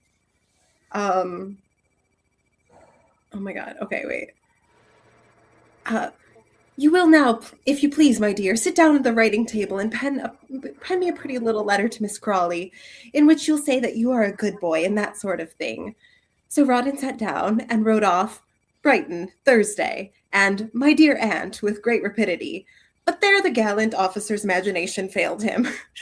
He opened at the end of his pen and looked up in his wife's face. She could not help laughing at his rueful countenance, and marching up and down the room with her hands behind her, the little woman began to dictate a letter, which he took down. Before quitting the country and commencing a campaign, which very possibly may be fatal. What? Said Rawdon, rather surprised. He took the humor of the phrase and presently wrote it down with a grin. Which very possibly may be fatal. I have come hither. Why not say come here, Becky? Come here's grammar, the dragoon imposed. I have come hither, Becky insisted, with a stamp of her foot, to say farewell to my dearest and earliest friend. I beseech you before I go, not perhaps to return once more, to let me press the hand from which I have received nothing but kindness. This is all my life. Kindness is all my life, echoed Rawdon, scratching down the words and quite amazed at his own facility of composition. I ask nothing from you, but that we should part not in anger. I have the pride of my family on some points, though not on all. I married a painter's daughter, and am not ashamed of the union. No, run me through the body if I am, Rawdon ejaculated. You old booby, Rebecca said, pinching his ear and looking over to see that he made no mistakes in spelling. Beseech is not spelled with an A, and earliest is. So he opened these words, bowing to the superior knowledge of his little missus. I thought that you were aware of the progress of my attachment, Rebecca continued. I knew that Mrs. Bute Crawley confirmed and encouraged it, but I made no reproaches. I married a poor woman, and am content to abide by what I have done. Leave your property, dear aunt, as you will. I shall never complain of the way in which you dispose of it. I would have you believe that I love you for yourself, and not for money's sake. I want to be reconciled to you ere I leave England. Let me see you before I go. A few weeks or months hence it may be too late, and I cannot bear the notion of quitting the country without a kind word of farewell from you. She won't recognize my style in that, said Becky. I made the sentences short and brisk on purpose. The authentic missive was dispatched under cover to Miss Briggs. Old Miss Crawley laughed when Miss Briggs, with great mystery, handed her over this candid and simple statement. We may read it now. Mrs. Bute is away, she said. Read it to me, Briggs. Blah, blah, blah, blah.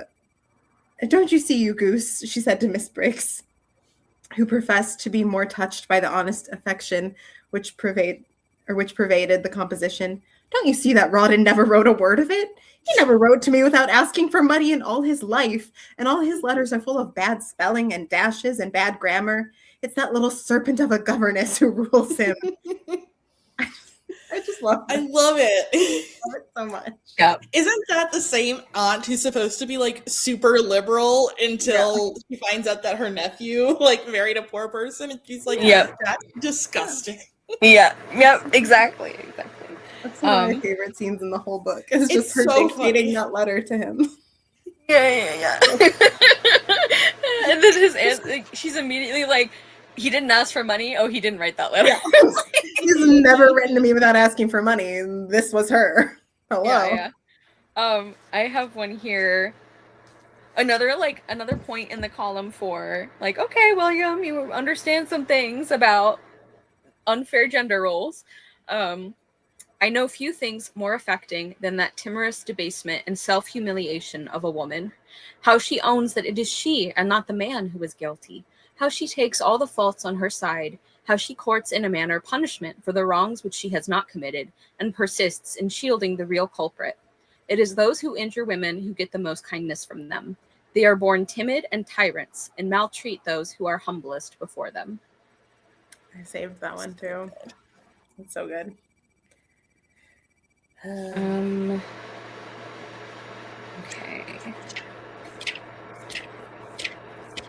Yeah, see if there's anything especially. One I marked, this was so random. His like Othello opinion that I'm like, that's wrong, sir. What are you talking about? When he's like, Desdemona? I think Desdemona did do a little sleeping around, and I'm like, shh, she didn't. That's like literally the point of the play. Like, but maybe she didn't hate that Cassio was into her. What do we know? No, I mean, I think being flattered by it totally makes sense, but he was basically like, she probably, like, I always thought that she did do a little more, like, playing the field than we're supposed to believe, and it's like, okay. That's a Shakespeare play I've never gotten to. What? It's an interesting play. I'm pretty sure it's the biggest one I've never read. But you know what I mean? Julia's like, it's never read Othello, Taylor. I have seen the Key and Peele skit. It's a good one. I've watched that several times. It's so good. It's so funny. Okay. I am going to read the part where Dobbin finally tells Amelia off. Do it, because if you were going to do it, I would do it. Okay, I was like, I feel like I'm stealing this quote from both of you, because I know we all love this, but... I'm flipping like mad, so go ahead. Okay. I know what your heart is capable of. It can cling faithfully to a recollection and cherish a fancy, but it can't feel such an attachment as mine deserves to mate with, and such as I would have won from a woman more generous than you. No, you are not worthy of the love which I have devoted to you. I knew all along that the prize I had set my life on was not worth the winning, that I was a fool, with fond fancies too, bartering away my all of truth and ardor against your little feeble remnant of love. I will bargain no more. I withdraw. I find no fault with you. You are very good-natured and have done your best, but you couldn't reach up to the height of the attachment which I bore you, and which a loftier soul than yours might have been proud to share. Goodbye, Amelia. I have watched your struggle. Let it end. We are both weary of it. I'm like, Dobbin! Yeah, like if that had been the end for the relationship, I would have considered that a happy ending as well, because like I'm like, he's put up with so much. Like, oh my god. And like he's like such a genuine and honest and like kind person. He's not even saying this to be nasty, and that makes it even more devastating. He's like, you are literally not capable of loving me the way I deserve. And I'm like, it's true. You should tell her. Yeah. He keeps getting brother zoned. No, He really. really does. It hurts every time. He really does. No. Okay, well, speaking of Dobbin, I have cute moments with Dobbin too. Okay, wait, I have. It was William Dobbin's task to muse upon these movements of Amelia's and to watch her heart. This is like right after Georgie's born. And if his love made him divine almost all the feelings which agitated it, alas, he could see with a fatal perspicuity that there was no place there for him, and so gently he bore his fate, knowing it, and content to bear it. Like, that's what Cara's talking about, where it's like, oh, he just loves her, but he's gonna be polite about it. I eat that up. It's so He's good. like, I don't want to impose, but I would literally lay down my life for you. Like, I would literally like give all my money to make sure you and your baby are okay, but also I don't expect anything back from you. yeah. Dobbin, why would you do that? I can't stand it. Okay, Aw. this is what? I laughed because it just says about the little rod and if nothing has been said all this while, and I wrote Pammy core. That's so Pammy of him. Let's see. Okay, this is when one of the ladies is talking about how Rebecca sucks, and she's like, I know why the men like her. She says, oh wait, no, I'm sorry, I misidentified. I think she's actually talking about Amelia. Ooh. Yeah. So this is actually about Amelia, which is even more interesting.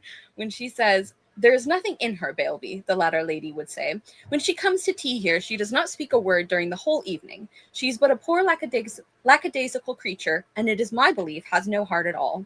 It is only her pretty face which all you gentlemen admire so. Miss Grits, who has 5,000 pounds, and expectations besides, has twice as much character, and is 1,000 times more agreeable to my taste. And if she were good-looking, I know that you would think her perfection. Very likely Miss Binny was right to a great extent. It is the pretty face which creates sympathy in the hearts of men, those wicked rogues. A woman may possess the wisdom and chastity of Minerva, and we give no heed to her if she has a plain face. What folly will not a pair of bright eyes make pardonable? What dullness may not red lips and sweet accents render pleasant? And so, with their usual sense of justice, ladies argue that because a woman is handsome, therefore she is a fool. Oh, ladies, there are some of you who are neither handsome nor wise. I know. But it's funny because, like, some of the criticism of other women about Amelia is like, yeah, like that's kind of what we've been saying is like, she's nice, but she's nothing else. Like, Mm-hmm.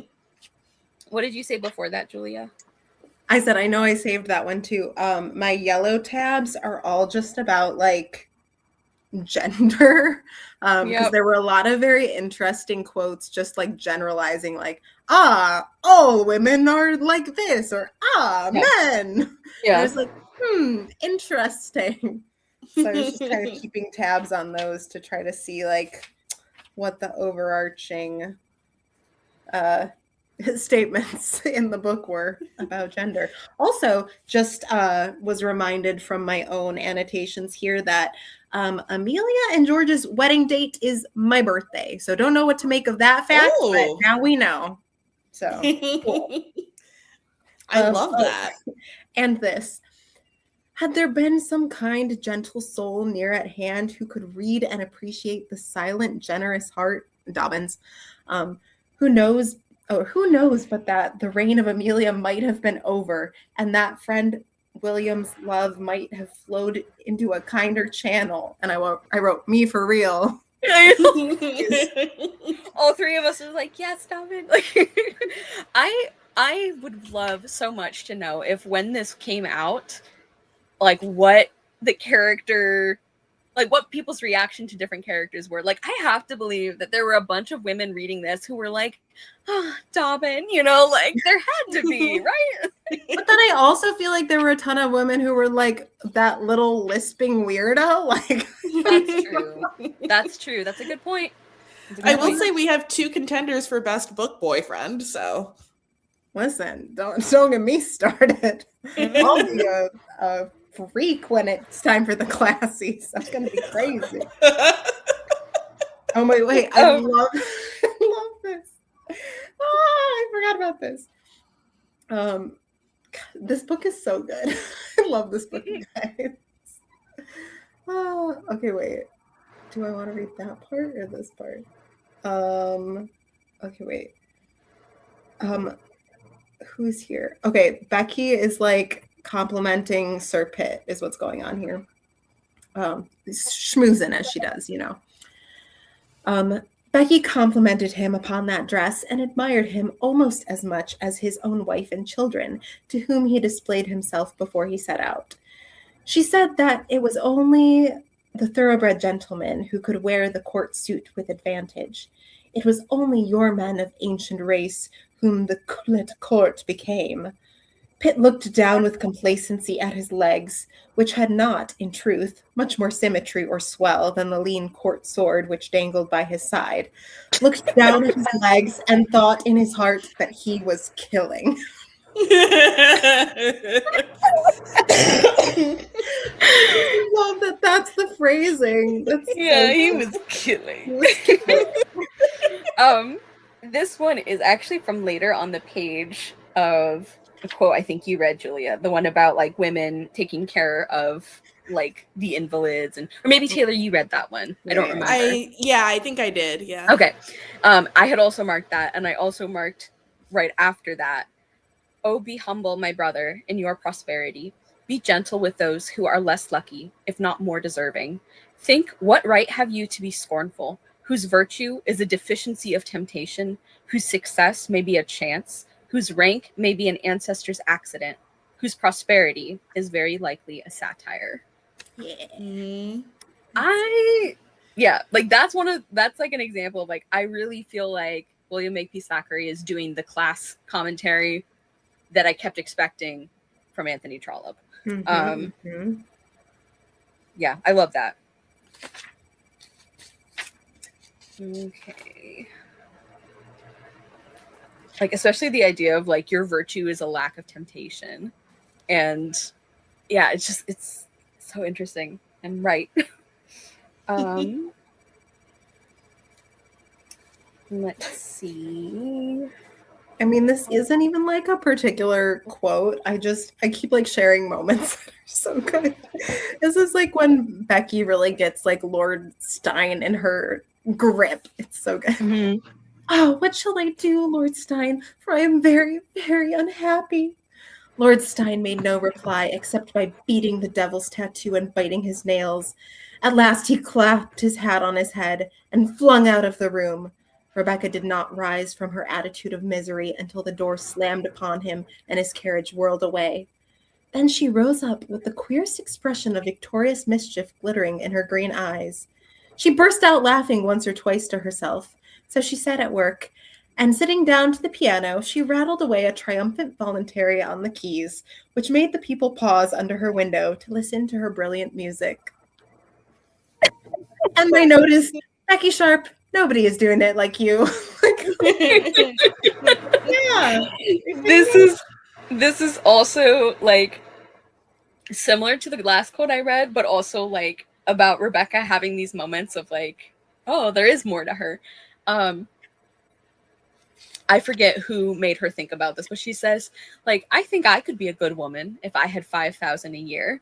And then there's like a whole bunch of stuff, and it says, and who knows but Rebecca was right in her speculations, and that it was only a question of money and fortune which made the difference between her and an honest woman.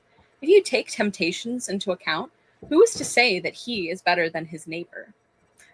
And like I think we kind of see that at the end where she is finally kind of settled and comfortable, and she does all this like good charitable work, and like yeah, she's still like rubbing it in the faces of people who refuse to acknowledge her, but it's also like she is still doing the good charity stuff. Like True. yeah, I find that so fascinating. Like the moment where she's like, wow, if my husband had like been like Dobbin, things could have been different. And I'm like, it could have been.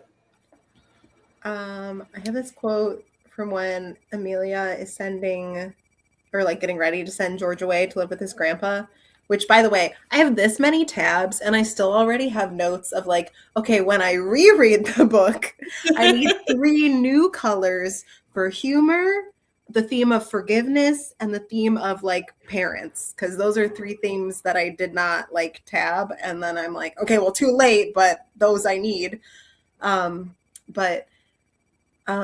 Okay, tears had fallen into his boxes. Passages had been scored in his favorite books. Old toys, relics, treasures had been hoarded away for him and packed with strange neatness and care. And all of these things the boy took no note. The child goes away smiling as the mother breaks her heart. By heavens, it is pitiful, the bootless love of women for children in Vanity Fair. It's like, that's so sad. Yeah. This is right after the part we were talking about where Becky's like, well, I ought to know French. I taught it in a school, and my mother was a French woman. Lady Grizzle was won by her humility and was mollified towards the little woman. She deplored the fatal leveling tendencies of the age, which admitted persons of all classes into the society of their superiors. But her ladyship owned that this one, at least, was well behaved and never forgot her place in life. She was a very good woman, good to the poor, stupid, blameless, unsuspicious. It is not her ladyship's fault that she fancies herself better than you and me. The skirts of her ancestors' garments have been kissed for centuries. It is 1,000 years, they say, since the tartans of the head of the family were embraced by the defunct Duncan's lords and councillors when the great ancestor of the house became King of Scotland. Like, even that is, like, such a dig. He's like, oh, it's not her fault she thinks she's better than us, you know, like, but the description of, like, the skirts of her ancestors' garments being kissed for centuries, like, the imagery is so good. I love that they had her, and they also had the family that was like the Pendragons. They were like, and all their children are named like Arthurs and Uthers and like whatever. I was like, what? Me for real? Who's this family? Like, Yeah. Okay, I just found a passage that I underlined that's literally all about Rawdon, so buckle up. Get ready. Okay.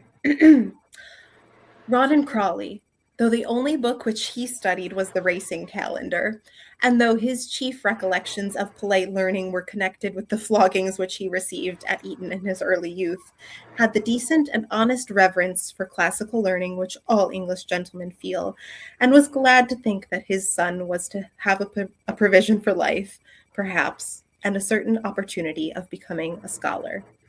And although his boy was his chief solace and companion, and endeared to him by 1,000 small ties, about which he did not care to speak to his wife, who, these are run-on sentences, sorry, who had all along showed the utmost indifference to their son, yet Rawdon agreed at once to part with him and to give up his own greatest comfort and benefit for the sake of the welfare of the little lad.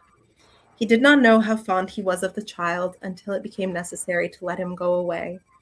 When he was gone, he felt more sad and downcast than he cared to own, far sadder than the boy himself, who was happy enough to enter a new career and find companions of his own age. Becky burst out laughing once or twice when the colonel, in his own clumsy, incoherent way, tried to express his sentimental sorrows at the boy's departure. The poor fellow felt that his dearest pleasure and closest friend was taken from him. He looked often and wistfully at the little vacant bed in his dressing room where the child used to sleep. He missed him sadly of mornings and tried in vain to walk in the park without him. He did not know how solitary he was until little Rawdon was gone. He liked the people who were fond of him, and he would go and sit for long hours with his good-natured sister, Lady Jane, and talk to her about the virtues and good looks and 100 good qualities of the child. So sweet. This man, you guys.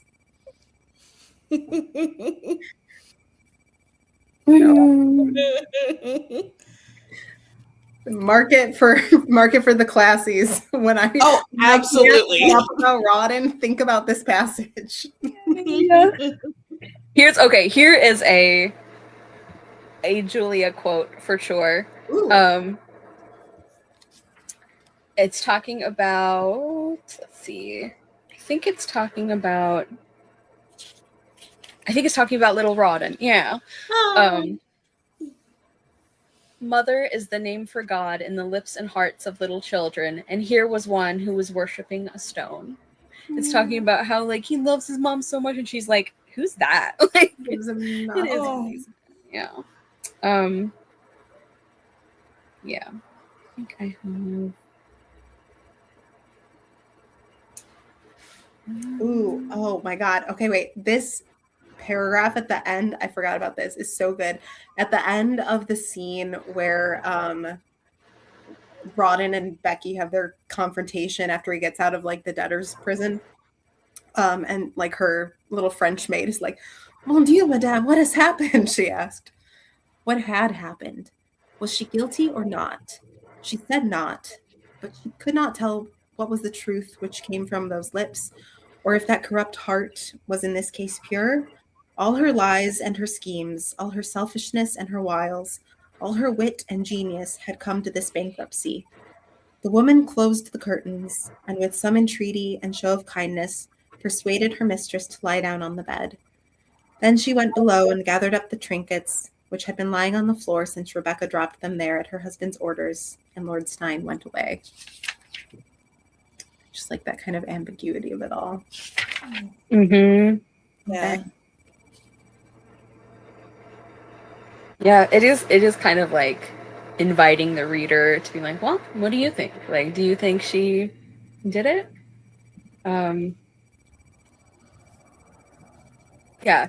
Oh, I like the part that's describing like Amelia being totally like enraptured by like the opera, because it gives her a personality trait. And it's also it's really beautiful to like hear those descriptions of the music and how like it like works on her so much, and she like feels guilty about it, of course.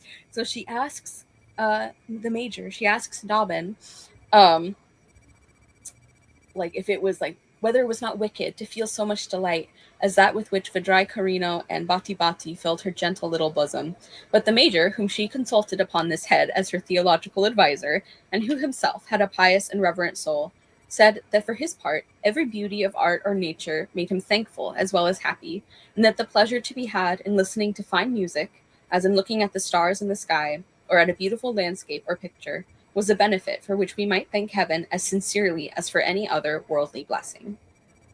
I like that. And I feel like that shows that it's like, yeah, Dobbin, like he is smart and thoughtful, and like he does have these like beautiful ideas and everything. He's not just like, you know, a lot of other characters will like write him off. Mm-hmm. We don't. We appreciate him. Absolutely. Yeah. And also, I'm still on the Rawdon bandwagon. Oh No, because listen, I got to the part where he's like thinking he's about to duel. Okay, so this is serious. It's very sad, very emotional. I was crying also at this point too, because I was like, either he's gonna die or something's gonna happen. I was sad. Okay. This is like where he goes to like find his friend who he thinks is gonna be his second, but it never comes to fruition. But anyways, it was damned unfriendly, Mac, says Rawdon, quite overcome and covering his face with his hands. He gave way to an emotion, the sight of which caused the tough old campaigner opposite him to wince with sympathy. Hold up, old boy, he said. Great man or not, we'll put a bullet in him, damn him. As for women, they're all so. You don't know how fond I was of that one, Rawdon said, half inarticulately. Damn, I followed her like a footman. I gave up everything I had to her. I'm a beggar because I would marry her. By Jove, sir, I pawned my own watch in order to get her anything she fancied. And she'd been making a purse for herself the whole time and grudged me £100 to get me out of quad, which I assume is the jail. And then flip to the next page and he says, I say, Mac, if anything goes wrong, if I drop, I should like you to go and see him, you know, and say that I was very fond of him and that. And dash it, old chap, give him these gold button sleeves. It's all I've got. He covered his face with his black hands, over which the tears rolled and made furrows of white. Mr. McMurdo also had occasion to take off his silk nightcap and rub it again across his eyes. I love men crying. Cute. Yeah, it's a very touching part. And it made me think better of McMurdo because it's like he's also one of those where it's like, oh no, Becky's definitely a slut because we were all like, it's like he's like talking badly about somebody else, but the reason he knows this is because all of the men in the regiment were like sleeping around. I don't know. It's classic, but yeah, that is a really good part. I have another one about the cost of war. They're looking at the lists of the casualties. Particulars then followed, and after the announcement of the victories came the list of the wounded and the slain. Who can tell the dread with which that catalogue was opened and read? Fancy, at every village and homestead, almost through the 3 kingdoms, the great news coming of the battles in Flanders, and the feelings of exultation and gratitude, bereavement and sickening dismay, when the lists of the regimental losses were gone through, and it became known whether the dear friend and relative had escaped or fallen. Anybody who will take the trouble of looking back to a file of the newspapers of the time must even now feel at second hand this breathless pause of expectation. Like, I love that description, and like that is something that I sometimes think about if you're like reading, like if you see like an excerpt from like a primary source or something, like I don't know, I do sometimes think about that, about like, you know, history and like getting like overwhelmed by, like, of course they would have had the feelings that we would about these things. So anyway, like I pretty much cry like every time I read any of those quotes from like when the Black Death was happening, and there's like that one father who's talking about like having to bury his wife and all 6 of his children in the same grave. And it is like gut wrenching. And I'm like, this is like from hundreds and hundreds of years ago. And so anybody who's like, oh, people died so much younger back then, it didn't bother them as much, I'm like, ridiculous. Like, anyway, sorry, that's off topic, but I feel like it was more resignation back then than anything. Yeah, like, it's like just because a horrible thing is more likely to happen, it doesn't make you any less brokenhearted by it. Like, it's, yeah, ridiculous to think that. Julia. I just found another part that made me cry. Which I can't believe. If you guys didn't cry at this, y'all are crazy. I'm not going to read all of it, but the part where, so Dobbin is like, oh my God, you kept the piano? And Amelia's like, yeah, it's my prized possession. And he's like, what? And she's like, well, yeah, George got it for me. And he's like, no. Yeah. Idiot, no. And then later she's like, I owe you an apology. Anyways, and then so he confesses his love. Amelia, I did buy it for you. I loved you then as I do now. I must tell you, I think I loved you from the first minute that I saw you when George brought me to your house to show me the Amelia whom he was engaged to. You were but a girl in white with large ringlets. You came down singing. Do you remember? And we went to Vauxhall. Since then, I have thought of but one woman in the world, and that was you. I think there's no hour of the day has passed for 12 years that I haven't thought of you. I came to tell you this before I went to India, but you did not care, and I hadn't the heart to speak. You did not care whether I stayed or went, and blah, blah, blah, blah, blah, blah. And she does the whole, George is my husband in heaven, and blah, blah, blah, and blah, blah, blah, and you're like a brother to me, and whatever. And she says all this stuff. And she says, "Oh, it nearly killed me, William, but you didn't come, though I wished and prayed for you to come. And they took him, what? And they took him too away from me. Isn't he a noble boy, William? Be his friend still, and mine." And here her voice broke, and she hid her face in his shoulder. The major folded his arms around her, holding her to him as if she was a child, and kissed her head. "I will not change, dear Amelia," he said. "I will ask for no more than your love. I think I would not have it otherwise. Only let me stay near you and see you often." "Yes, often," Amelia said.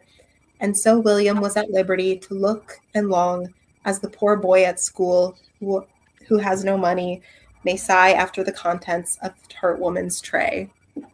Hey, why would you write that? The boy with no money? The tart woman's tray? That's diabolical. That made me so I think I might have marked that one as well. And I think I just have a couple more to share, maybe. This is a really short one, but I just think like sometimes it was just the turn of phrase where I'm like, wow, I need to take a moment. Talking about Amelia again. "The very joy of this woman was a sort of grief, or so tender at least, that its expression was tears." And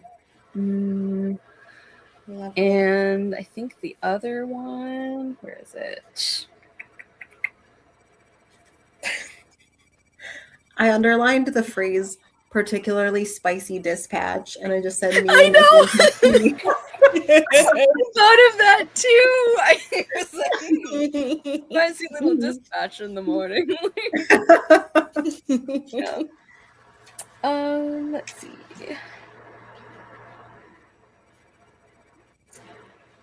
Okay, I think the last one I was gonna share is it's talking about that period where like things were going really well for Becky. She was like in the elite society and she was making good for herself, which like, interestingly it talks about how like she gets bored of that like really quickly, because like I think that's another thing about her that makes a lot of people of her time hate her, is like she's ambitious, like unapologetically ambitious, and they're like, ew, gross, you're a woman, you can't do that.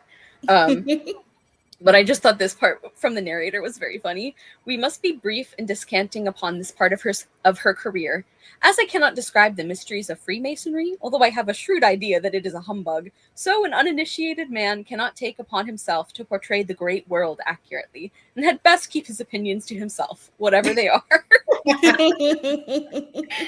That's so good. I like really enjoyed obviously the writing and the narration style and everything. So yeah, no, the writing is excellent. Yeah, funny.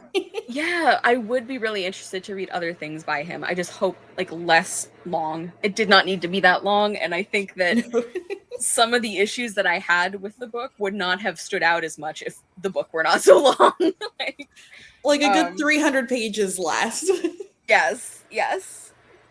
And like there are some classics that are very long that I think like for the most part deserve to be like The Count of Monte Cristo I feel like is a great example of like yes, once in a while there's a chapter where you're like, we did not need that, but for the most part it's like really impressive how quickly the story moves, and also like how much everything does contribute to the story. So it's like it's not like every long classic shouldn't be long. I just feel like some of them shouldn't be. I feel like all in all, in terms of like filler chapters, I think maybe like 1/5 of this could be like pared down, versus like War and Peace. I feel like 1/3 to 1/2 of that book could be pared down, truthfully. Just the piece. No, I wish it was peace. That's where all the good stuff happens. That's where the characters are. That's where the good drama is. Yeah. Because there's some chapters in here where I'm like, why are we getting this? And then I realize eventually why we're getting this, you know? Yeah. And then some of the filler chapters, I'm like, but we actually didn't need that. Yeah. So, I don't know. But I liked it. Winner for me. Sorry, guys. Sorry, it was just a mild winner for you. I Big winner for me. was gonna say a 3.5 is good. It means I liked it. Yeah, like, you and liked I think it. I loved. it taking me so long to read and it still being a 3.5, I think is pretty successful. I mean, it also took Yeah. me a really long time to read. Yes. I do Like literally I think, up until like 20 minutes before this live show. yeah, I finished very shortly before our call. I read for 6.5 hours today, so Yeah, I think, and I think like there are parts of this book that are gonna stick with me like so much. Like how many, I didn't realize how many quotes I had saved that were on that like comparison of like the glory of war supposedly with like the reality. Like that's actually a good chunk of the quotes I saved. So like I feel like that is gonna be something that sticks with me. Like the way he talked about that. Like I said, I love the class consciousness, like the criticism of that. Obviously not perfect with the things that with the way he treats people or the things that he says, but yeah, there's a lot of that I really appreciated. And also just like Rebecca Sharp as a character, she is going to, I think, stand out to me as like one of the best written and most interesting protagonists I've read. Like she is just like, love her or hate her, she is like something, you know. you cannot deny she's memorable. iconic. Yeah, she iconic is really is a good iconic. one. Yeah, she is that bitch. Like, Yeah. she is gaslight gatekeep girl boss. Like, complimentary. Yeah. So unless we have anything else to discuss, we can introduce the next book, which hopefully won't have as big a gap between the last one we read and this one. Right. Yeah, well, it won't be 750 pages, so. Yes. Yes. I like need to look up what our next one is just to be sure. I have it right here. Yes, do it, Taylor. So Cara will be hosting, and it will be A Glass of Blessings by Barbara Pym, which I've never heard of. I am excited. So I have not read this novel by her, but I have read things by Barbara Pym, and I think it's going to be a really fun one to talk about. She is a really funny writer in a very quiet and subtle way. Like I know that authors get compared to Jane Austen all the time, and I try not to do that too much, but she is one of the ones who I can understand that comparison the most, because the very like subtle way that she will write things, like a certain description of a character, or she'll just like write about humanity in a way that is sneakily one of the funniest things you've ever read in your life. And A Glass of Blessings is going to be a really interesting one, because if I'm remembering the details of the summary, I think it's the one that features as an important supporting character a gay man, and the portrayal was noteworthy for how like compassionate it was, and I'm really interested to see what that's like. I'm obviously expecting it to not be perfect, but I'm hopeful that it will at least be like noteworthy for the time period. But yeah, so I'm very excited to read and discuss Barbara Pym. Now I am too. Yeah. I already have the ebook, so I'm ready. Yeah. Awesome. Well, thank you so much, Cara and Julia, and thank you so much to everyone who tuned in, is going to tune in later. Sorry again for the large gap, but hopefully for the next book, it'll be the usual time frame. So yes, and it is much shorter than Vanity Fair. I could say that, so that'll help. Yes. Thank you so much, everyone. Bye.